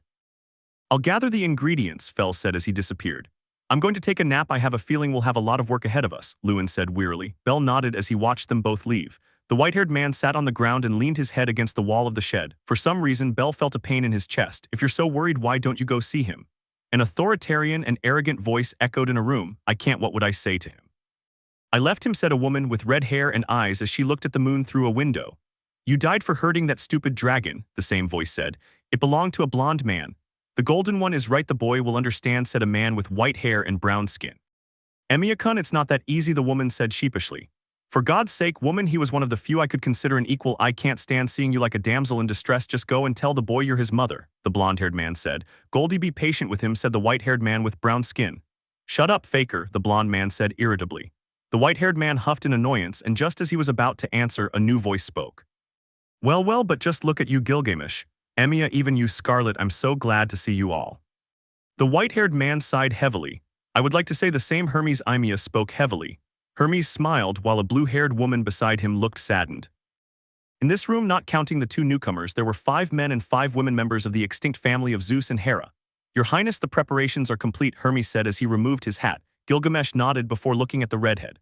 1 week, we're leaving in a week. If you haven't met with the boy by then, that's your problem, Gilgamesh said harshly. The redhead nodded. Tell me, Gil, why go after the dragon? Wouldn't it be better to revive your family? Hermes said with a smile. Half-breed, what nonsense are you talking about?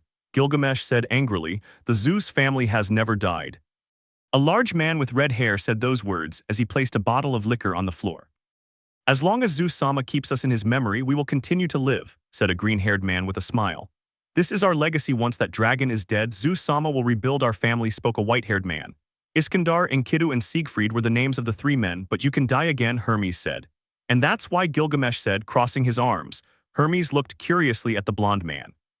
In the abode of the heroes, there are members of our beloved family who have lived for 1,000 years. None of them have forgotten Zeus-sama for a single moment of their lives. Do you know why? Gilgamesh spoke. Hermes smiled slightly. He is the god to whom we swore our loyalty. Even if we lose our lives, even if we are reborn 1,000,000 times, we will always return to our home as a child, an old man, or even as a woman. If I do not return, my next me will, Gilgamesh spoke. We'll come back and drink with him, Iskandar said with a smile. We will return and tell him our stories, Siegfried said. We will return and retire once more to your side, Enkidu said with a smile. We'll come back and have a feast in honor of our feats, Emiya said with a small smile. Perhaps your children won't be like this, but this is our loyalty to our gods. This time, the one who spoke was a blonde woman. "We will always return to Hirasama's side. There is no other goddess we could call our mother," spoke the redhead. "You really love those two. You are undoubtedly the ones who know best how to choose your children," Hermes said with a smile. "We will go and kill that dragon studio in their name. We are 10, but there are more than 1,000 waiting their turn to die in the name of Zeus and Hera," Gilgamesh said with a smile. They all nodded. "And tell me, wouldn't you like to meet them again?" Hermes asked. They all denied it. "Hermes, we are mere spirits. Our time is over.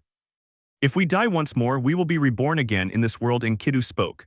"I could not look Zeus-sama in the face after having failed," Iskandar said. "I cannot allow Hira-sama to mourn my death twice," a dark-haired woman spoke. Hermes nodded. "God Hermes, I want to ask you a favor," Gilgamesh spoke. Hermes nodded as he looked at Gilgamesh. "I will probably die a second time. I want you to convey these words to that old man. Idiot, perverted, stupid god, I hope you will receive me a second time as your son," Gilgamesh said with a small smile. "Even if I didn't tell him that, he would know it was you, and he would open the doors of his house to you without hesitation," Hermes said with a smile. "That's the kind of person he is," Emiya said with a small smile. "Ha, even if he's in deep debt, I'd join his family without hesitation," Iskandar said with a big laugh. They all nodded as they thought of their god and goddess, respectively. Hermes smiled slightly before watching them leave. "Hermes-sama, how is this possible?" murmured Isfi. A skill allowed them to return to this world. They planned to sacrifice their lives to find out the weaknesses of that dragon and then pass the information on to that boy, Hermes said. Isfi nodded as most of her questions were answered. "Tell me, don't you think it's beautiful?" Hermes said with a smile. Isfi was confused.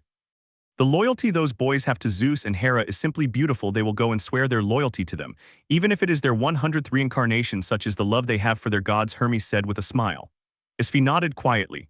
Hermes smiled as he gazed at the backs of the heroes of old. That's the end of chapter. Chapter 47, Everyday Life with a Viewer Part 1. The sunlight shone directly from above. There wasn't even a cloud in the sky. 15 hours exactly. A hobbit muttered those words as he looked at a young man with brown hair and tan skin. So we agree that the experiment was a success. Ain't Sam, I mean, Fell spoke while looking at the same young man. It's too soon to declare victory. This time it was Bell who spoke, although feeling sorry for being the pessimist of the group. As captain of this project, Bell had to bring the realistic side. "With this, we should be able to," the young man said in a trembling voice. He wanted to say, "Go look for them," but he couldn't. Her hands were trembling, her eyes were teary. "It doesn't matter how strong you are or how intimidating you look. Seeing with your own eyes the murder of your brothers, seeing your sisters raped again and again by those pigs, being locked in a cage for several days, being chased for hours, being locked in a sewer for days. It can break anyone." Adam was nothing more than a broken child. He might have looked like an adult, but he was barely 3 years old. In 3 years of life, he had lived through a torment that many could not even imagine. He wanted to go and find his brothers. But just imagining going back to the dungeon, seeing those people again, seeing more of his brothers die, seeing more of her sisters being raped, he couldn't handle it. A lump formed in his throat. The words wouldn't come out. He was currently so pathetic that he couldn't even ask for help. As his eyes filled with tears and his voice broke more and more, he felt an extra weight on his shoulder and part of his back. The little goddess who had adopted him since his arrival in this place was hugging him. Hestia couldn't help but want to hug the child in front of her every time she saw him trembling with fear. Adam, on the other hand, feeling his protector cry for him only made him feel worse. It made him feel more pathetic than he already was. At that moment, Adam's face was forced to change position. From looking at the ground, he ended up looking at the ceiling. A red dot along with a small bump appeared on his forehead. Adam could only see Bell with his index finger extended. He had hit him to make him react. It's true that a man who deserves to call himself a man should never make a woman cry, but when a mother cries because of her son's suffering, and the son, instead of comforting his mother, blames himself for her suffering, not only is he not a man, but he can't even call himself a good son, Bell said with a smile. When your mother cries because of your suffering, blaming yourself for her suffering will only increase it. In these situations, when a mother cries, it's because of the helplessness of not being able to help her child. The child must show her that she's wrong, that she's not powerless, and that he can help her. You must put your fears aside. If you don't want to see your mother cry, you must move forward, not for yourself, but for her, Bell said, looking directly into the eyes of the Xeno, better known as Adam. When a person is broken, they will hardly be able to move forward on their own. Not because they are weak, but because they consider themselves worthless. They feel they shouldn't be alive, that their very existence will only bring them more suffering. In these cases, those people need very strong emotional support. They need to live for someone else to feel loved. Although emotional dependency is also bad, it can be addressed after the person has improved and restored some of their self-esteem. But in the beginning, they need to get strength from someone else to fight. Lillian Haruheim had strong emotional dependencies on Bell. Lily could control them very well and knew perfectly well if her affection was reciprocated or if she was just being used. But Haruheim couldn't. She was barely learning to love herself.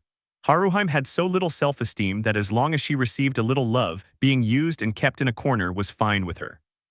Mikoto worked as hard as she could to develop Haruheim's self-esteem, and Belle tried to force her to say no, while Mikoto hammered into her head, literally, that she was very valuable and that no one should walk all over her.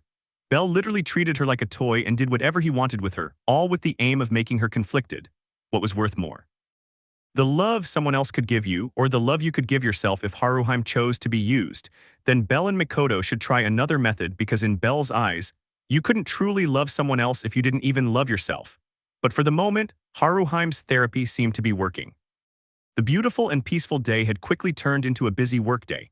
Hestia had left with Adam for work. The little goddess wanted the Xeno to learn more and leave his fears behind obviously. Belle didn't let them go alone. They had Argana watching their backs.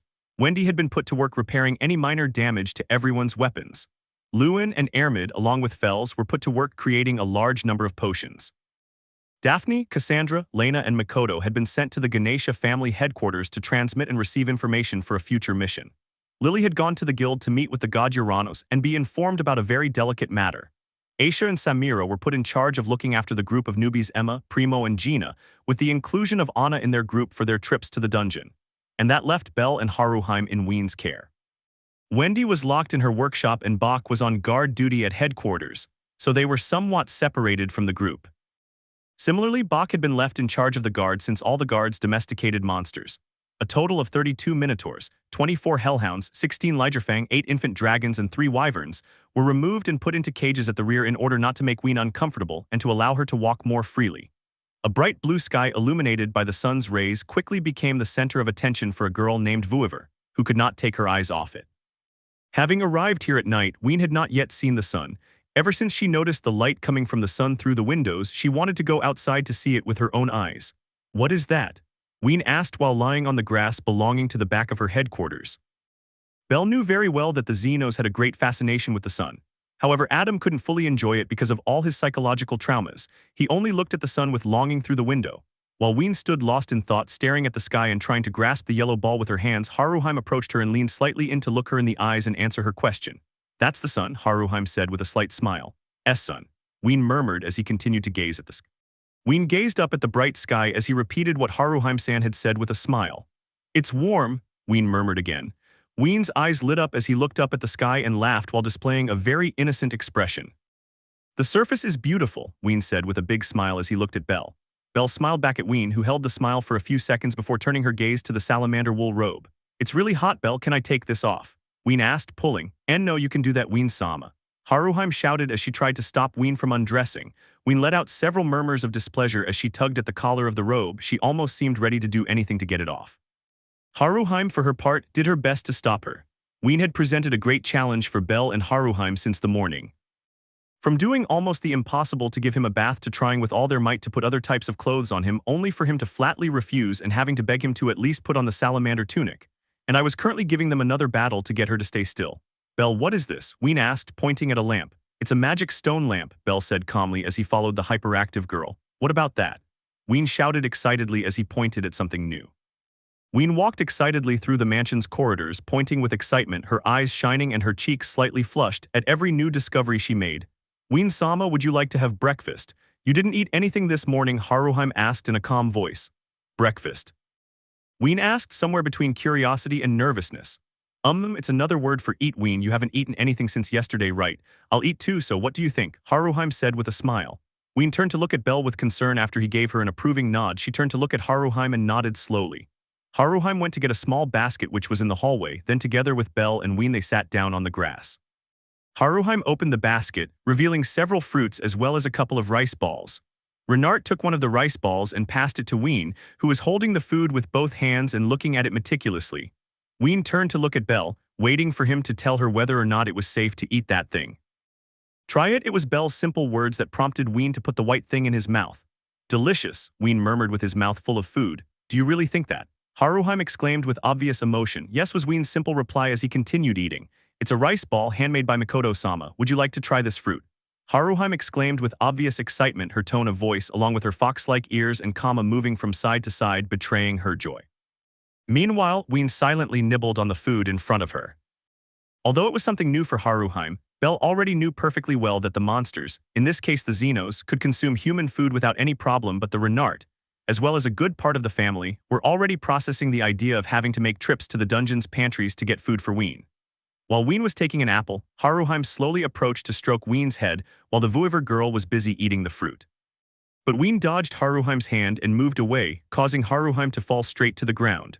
Haruheim could only watch with envious eyes and a pout as Ween got closer to Belle. Hahaha, Belle laughed with obvious amusement at seeing how Ween still distrusted Haruheim. Once they had finished eating, the three of them sat in silence with Ween observing the sky. The next thing that caught Ween's attention was Renard Haruheim's foxtail. Ween's eyes followed every movement of Haruheim's fluffy foxtail. Haruheim noticed Ween's actions and began to swish her tail from side to side. Overcome with temptation, Ween tried to grab Haruheim's tail but failed. Anyone would think they were sisters, thought a smiling Belle as he watched Haruheim play with Ween. You're doing it wrong, Belle said as he looked at Ween. Ween immediately focused his attention on Belle. Haruheim's tail always points away from her, Belle said as he raised his right arm and pointed to the left. Haruheim's gaze quickly shifted to the left as Belle pointed, and immediately her tail pointed to her right. At that moment, with a swift movement of his left hand, he grabbed Haruheim's tail. Haruheim jumped slightly as she felt her tail being pulled. Oh, exclaimed amazed Haruheim. Belle-sama, please don't hold my tail like that, Haruheim said while hugging her tail. Belle smiled with amusement. Chapter 48, Daily Life with a Vuiver, Part 2. As night fell, the sun gradually disappeared behind the city wall. Everyone who had been outside the mansion returned to it almost at the same time. I'm back, Hestia said wearily as Argana stood a few steps behind her. They almost seemed to have coordinated to arrive at the same time, since behind Hestia appeared Lily, who looked more tired than the little goddess. Following Lily appeared Daphne, Cassandra, Lena, and Makoto, who smiled nervously. Apparently, their visit to the Ganesha Familia had affected them. The rookie group, along with Aisha and Samira, were the next to enter. The two Amazons were as fresh as daisies, but Emma, Primo, and Gina were exhausted. They had many scratches along with some bruises. Since Wendy, Ermid, and Lewin had finished their tasks a few hours ago with the integration of the last five, the family had been fully reunited. And how did it go? Belle asked. All the newcomers turned to look at Belle, who was sitting on a sofa with Ween hiding behind him and the sofa. Haruheim was sitting next to Belle, and Bach, who had been on guard all day, was sitting in an armchair a few feet away from Belle. All the newcomers looked at each other before looking at Belle. Lily had spent 4 hours listening to Urano's dreams and hopes. The little hobbit felt like she had been in a history class. After Uranos told her the story of his life, Lily had spent another 5 hours discussing a plan of action with Uranos and the god Ganesha, who never stopped talking, shouting about a new dawn. The contrast between Uranos' slow, sleepy voice and Ganesha's extremely loud and lively voice had hurt Lily's ears. Lily seriously considered tearing her ears out several times. The 4 girls who had gone to the Ganesha family headquarters had received their first shock upon entering.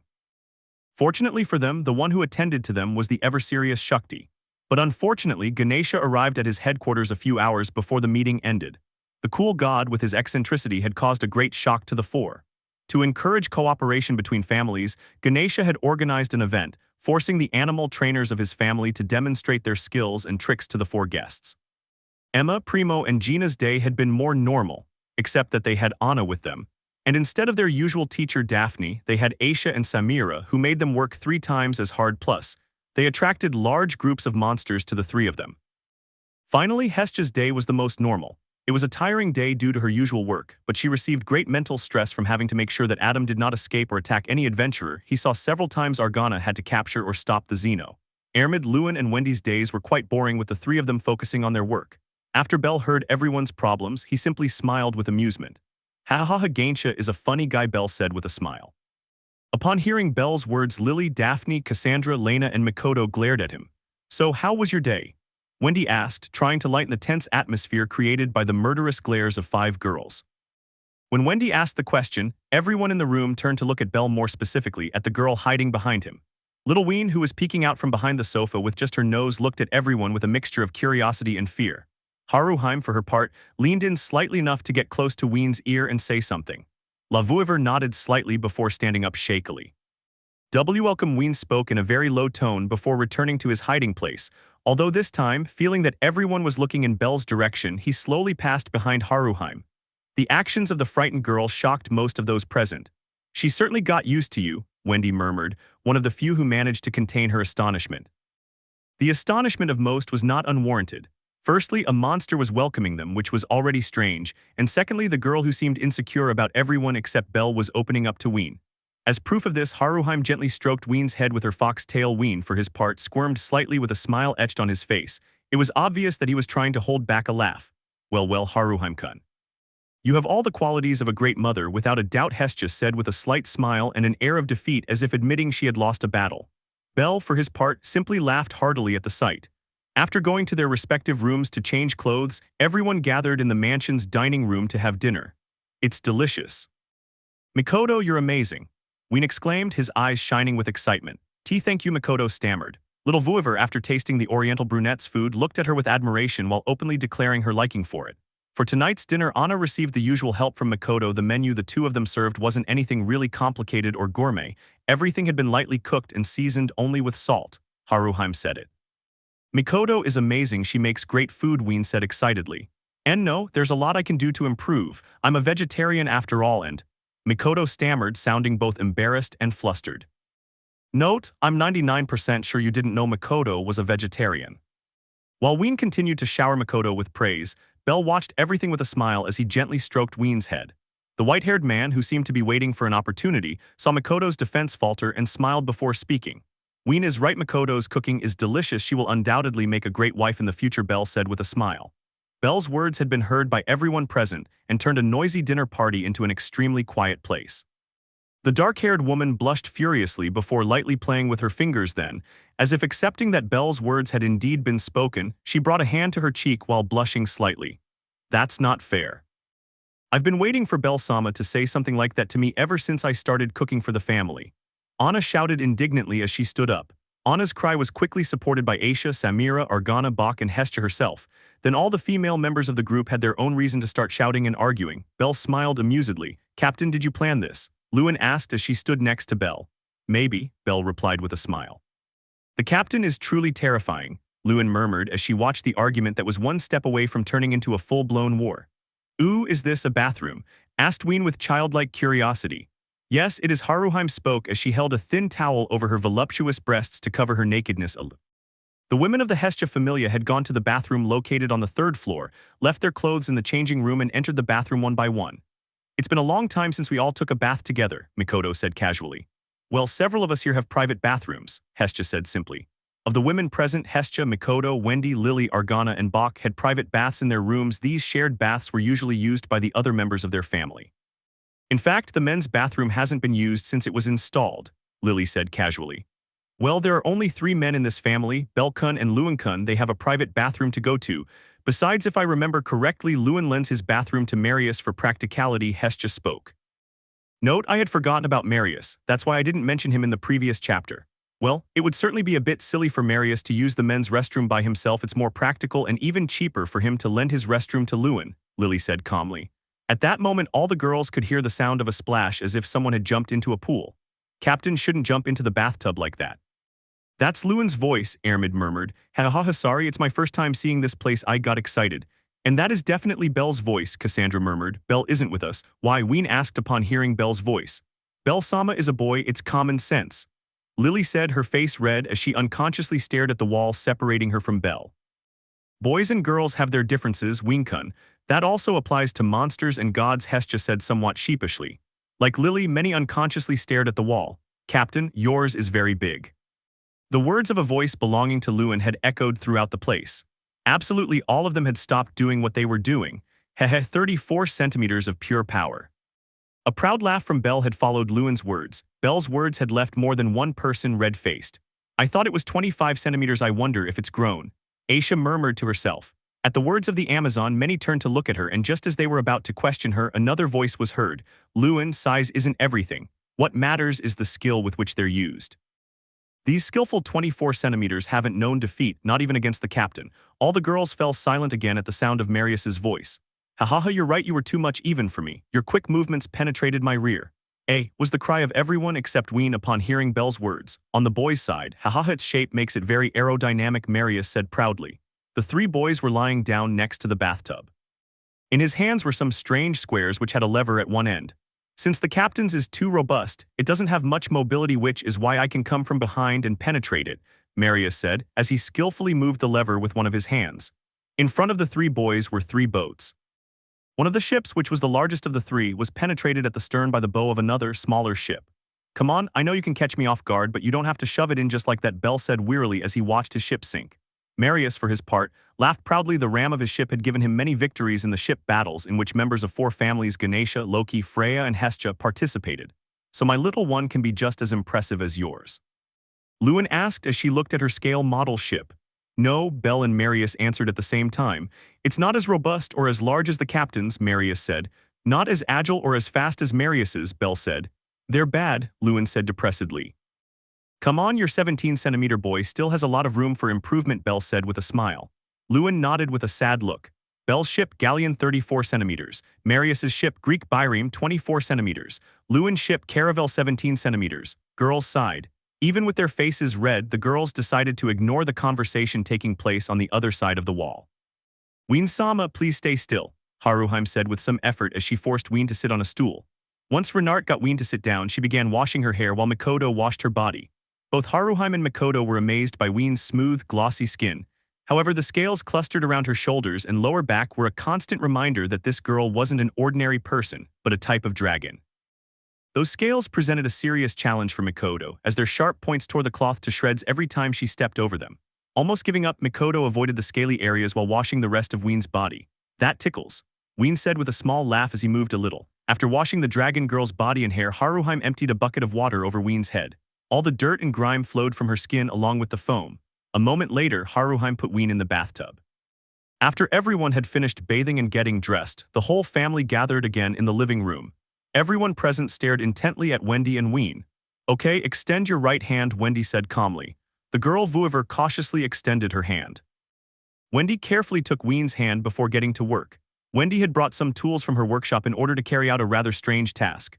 Using her blacksmithing skills, the redhead cut and slashed Ween's long claws. The dragon claws were an extremely valuable treasure and sharp enough to inflict fatal wounds on high-class adventurers. Therefore, Wendy took extreme care and made sure to render them as harmless as possible. "All right, that should be enough," Wendy said as she let go of Ween's hand. Ween's eyes sparkled as she looked at her perfectly rounded nails. "Thank you, Wendy," Ween said with a smile. "Don't worry," Wendy said with slight displeasure. The redhead Herrera felt strange receiving thanks from a monster. Bell smiled slightly as Ween ran his fingers over his face. Ween's actions brought smiles, some more sincere and others more forced, from the members of the Hestia Familia. The white-haired man looked at his family for a few seconds before smiling warmly. For a moment, Bell thought his companions were ready for the second phase of their plan. That's the end of Chapter 49, The Ghosts of the Past. It was the fine line between night and dawn. The sun had not yet risen. The vast majority of people were asleep in their beds. The adventurers and workers were just getting up. Mia Grand was one of them. Like every day, she got up early ready to prepare breakfast for her daughters, employees, prisoners, slaves. Gareth's waifu calmly made her way to the stairs that connected the first floor to the second. Mia went downstairs while stretching her numb body. Upon going down to the first floor, he headed towards the kitchen. But he stopped walking after taking only a few steps. Mia sharpened her gaze as she clenched her fist. If a thief had broken in, he would know her fury, and if it was one of her daughters, well, she would make her make breakfast in her place. Mia walked with a firm step. The dwarf's thick hand rested on the kitchen door. He firmly opened the door with a loud bang, just as she was about to scream loudly at the intruder. A smell. An exquisite smell, the kind that makes your mouth water, the kind that makes you forget what you were doing, the kind that promises a delicious meal. It filled Mia's nose. Mia's fury completely disappeared. A bewildered Mia began to scan the kitchen. The first thing she saw confused her even more. He was a large, tan-skinned beastman. Why not say it, he was Otter. The warlord had a bib tied on and was sitting with his back straight. In a chair in front of him was a small table on which there were several plates of food. The beastman looked like a child who was happily and obediently eating his mother's food. Just as Mia was about to ask what was happening, a familiar voice, interrupted her. "I see you've already come down for breakfast. What would you like me to make you?" That voice, that damn voice. Mia stared at the floor while tightly clenching her fists. Tears filled her eyes. "Is something wrong? Have you lost your appetite?" Mia raised her gaze. Her glassy eyes spotted a figure. A man with white hair, brown skin, and a soft, calm gaze. That person was supposed to be dead. 15 years dead. I shouldn't be here. It must have been impossible. Mia, I see you opened a restaurant. The aforementioned woman nodded slightly while doing her best to maintain her composure. "You know, my dream was always to open a restaurant. I wanted to retire, open a restaurant, and live a quiet life. I'm glad you've achieved the same thing." The person in front of Mia spoke calmly with a smile on their face. "I'm proud of you." Those words broke Mia's composure. She fell to her knees as she brought her hands to her eyes to try to hide her tears. When she was alone, only one person gave her a helping hand. Being from different families was never an impediment for him to give her advice or a delicious meal. "Mom, I want another plate." Mia raised her eyes slightly and saw Otter raising his empty plate towards the white-haired man. The white-haired man forced a smile. Mia wiped away her tears as she stood up. "Mom, I want an omelet for breakfast," Mia said with a smile. "Come on, you too," the white-haired man said with a sigh. The white-haired man sighed before returning to the stove and picking up a frying pan. "Mia, you wanted to know how this was possible. But first I wanted to relive those moments that were lost and that were once commonplace." Old memories came to Mia's mind. A child named Otter happily eating that man's food, and a younger version of her mocking how said man was called Mom by his colleagues. Mia smiled before taking a seat. Explaining how he could be with the two of them was quite a challenge. The unhealthy amount of questions they were asking her was uncomfortable. He could only vaguely answer most of the questions, but when that question came, her heart leaped. "What are you going to do now?" Mia asked seriously. The fair-haired man with humble skin swallowed hard at the question. He specifically didn't plan to lie to them, he just couldn't find a way to say that in a few weeks he would be dead again. In a calm voice he explained his plans. "Why?" Mia shouted as she stood up. "I'm already dead. Living normally is now impossible," Mia said with some sadness. Both Mia and Otter silently watched the white-haired man. "I'd be lying if I said I had no regrets. A family of my own, a restaurant, a pet would all be nice. Even so, this time I managed to say goodbye. One of my biggest regrets is fixed," Mia said with a smile. Mia could only see the man in front of her with tears running down his face. "I'll go with you," Mia said as Otter nodded with determination. "No," Mia said in a firm voice. "Why?" Mia asked, her voice trembling. "It's not your time yet. Going after that monster is a one-way street. We plan to give our lives as a sacrifice so that the next great hero can complete the job," Mia said seriously. Mia nodded slightly. "When that happens, the world will descend into chaos. To prevent the shadows of evil from engulfing the city, strong adventurers will be needed to deal with it. Your job will be to protect Aurario and its families," Mia said with a slight smile. Mia looked at the white-haired man for a few seconds before wiping her tears with her hands. "I'll also need you to do me a favor," Mia said seriously. "What's this about?" Mia asked. "I'll write a letter to my family. I want you to tell them I'll find them soon even if I wanted to. Time wouldn't allow me to go and say goodbye in person," the white-haired man said with some sadness. Mia nodded. With a slight smile, Mia went back to cooking. Months later, located in a certain city in the Far East was a mansion on the top of it. In that mansion lived a married couple with a daughter along with 2 maids. "Ma'am, a letter has just arrived." A maid with short white hair and red eyes spoke stoically as she entered the mansion's living room. The maid passed a letter to a woman with long white hair who was sitting next to a man with black hair. "I don't know how to start this letter. Sorry for not writing to you sooner. I was honestly a little resentful that they didn't support my dream of being an adventurer. I apologize for having escaped and selfishly gone to Aurario. Even so, I wanted to tell you that from now on you can be completely proud of your son. I am a level 8. And not only that, the family I am in defeated the Leviathan and the Behemoth. We are definitely already heroes like the ones in the stories we used to read. In a few days we will go to defeat the Black Dragon. I have heard that he is very strong, but I am sure that we will defeat him. I hope I'm not tempting fate. I've never been a particularly lucky person. In fact, I think I have terrible luck. Putting aside the issue of bad luck, I want you to know that I have missed you all very much and have needed you a lot these past few years. I love you all. From Shiru Emiya. Para, Irisfil von Einsburn Kiritsugu Emiya. The death of the Zeus family shook the whole world. 15 years ago they had learned of their son's death. For years they knew nothing about that red-haired boy who ran away from home dreaming of being a hero. They knew vague things like his magic had burned his skin and hair, that he had become an extremely strong and respected adventurer among other things. But they had never had any real communication with him. To this day, her son had to spend 15 years in a grave before they finally received a letter from him. The couple was crying deeply. The woman had left the letter on a table so as not to wet it with her tears or crumple it with her hands. That letter was the last memory they had of their son. They were so frustrated, so happy, and so depressed that they didn't know how to react. They were annoyed that 15 years had passed before they could receive that letter. They were glad to have been able to read the letter and were depressed by the fact that their son was no longer with them. In the envelope where the letter arrived, there was also a small note from a woman named Mia Grand, who apologized for not having found that letter before. Apparently it was in a recipe book that he had left her but that she had never opened due to denial, which was partially true. The book existed, but the letter did not until a few months ago. The white-haired woman looked at her husband, who had his head resting on the sofa, staring at the ceiling with tears running down his cheeks. She wiped away her tears before looking at the letter again. A piece of paper had both brightened and depressed his day in equal measure. What is the best time to have a good drink? Some will say that morning is a good time to start the day with a beer. Others prefer to quench their afternoon thirst with a cold drink. And another group will say that it's better to have a drink at night before going to sleep. But many agreed that a beer tastes better when you're with company. In a small bar in the mansion with the chimney, a white-haired man was enjoying a good drink. Next to him was a black-haired man who had a thick, strangely brown mustache. "You know, I'm not telling you to forgive her, I'm just telling you to understand her," the dark-haired man said with a slight smile. "His actions were stupid," the white-haired man said with a touch of humor. "Seriously, she was a real jerk. I didn't expect such a stupid thing from a woman as beautiful as her," the dark-haired man said with a slight laugh. "Even if I go see her, I don't know what to say to her," the white-haired man said while looking at an empty glass. "I'm not telling you to go see her, she'll come to see you, that's for sure. I'm just telling you to understand her when the time is right," the dark-haired man said. The white-haired man nodded slightly. "You know, Belle, your father was like the son I never wanted to have or the one I never wanted to acknowledge," the dark-haired man said with a smile. Belle smiled slightly. "He was a very talented young man. He could seduce any woman he wanted. I invented the Chaldean, but he perfected it. And you know, when he was your age, he had already snuck into the goddess's bathroom with good old Zeus," the dark-haired man said with a smile. Belle, without losing his smile, poured himself another drink. "But he learned everything from me. I taught him how a woman should be treated. Women are like ice cubes. The more you heat them up, the more they start to drip. When you melt them completely, so now the thing is nice and wet, you can slide inside," the dark-haired man said while making several somewhat strange gestures with his hands. "Okay, sir, tone down your fever a bit," Belle said with a smile. "Oh, sorry, I just got carried away thinking about a pork chop that's nice and wet near the entrance," the dark-haired man said as he went back to his monologue.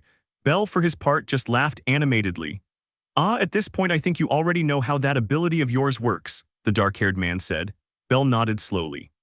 "He sacrificed his soul for the new era and begged God for this opportunity," the dark-haired man said as he took his glass full of bubbly beer, then drank it and placed the empty glass back on the table. "A soul that passively became the power of his son, an ability that gives you the power of a level 10 adventurer and allows you to continue growing without an apparent limit," the dark-haired man said with a smile.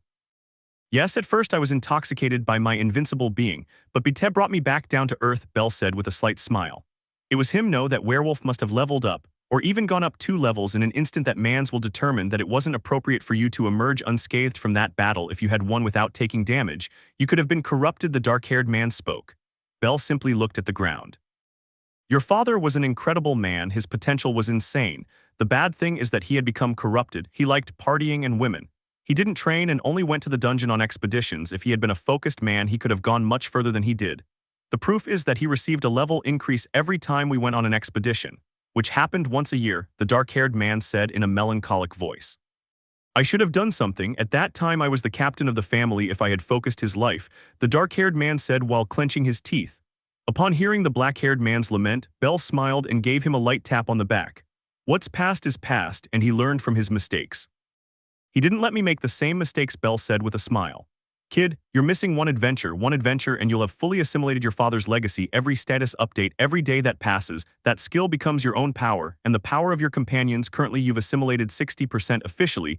You could consider yourself a level 10 adventurer, ha ha ha ha," the dark-haired man said with a smile. Belle simply smiled. "All the boys in your family possess power 3 levels higher than they actually have, and Loki's boys practically have 1 level more," the dark-haired man said, still smiling.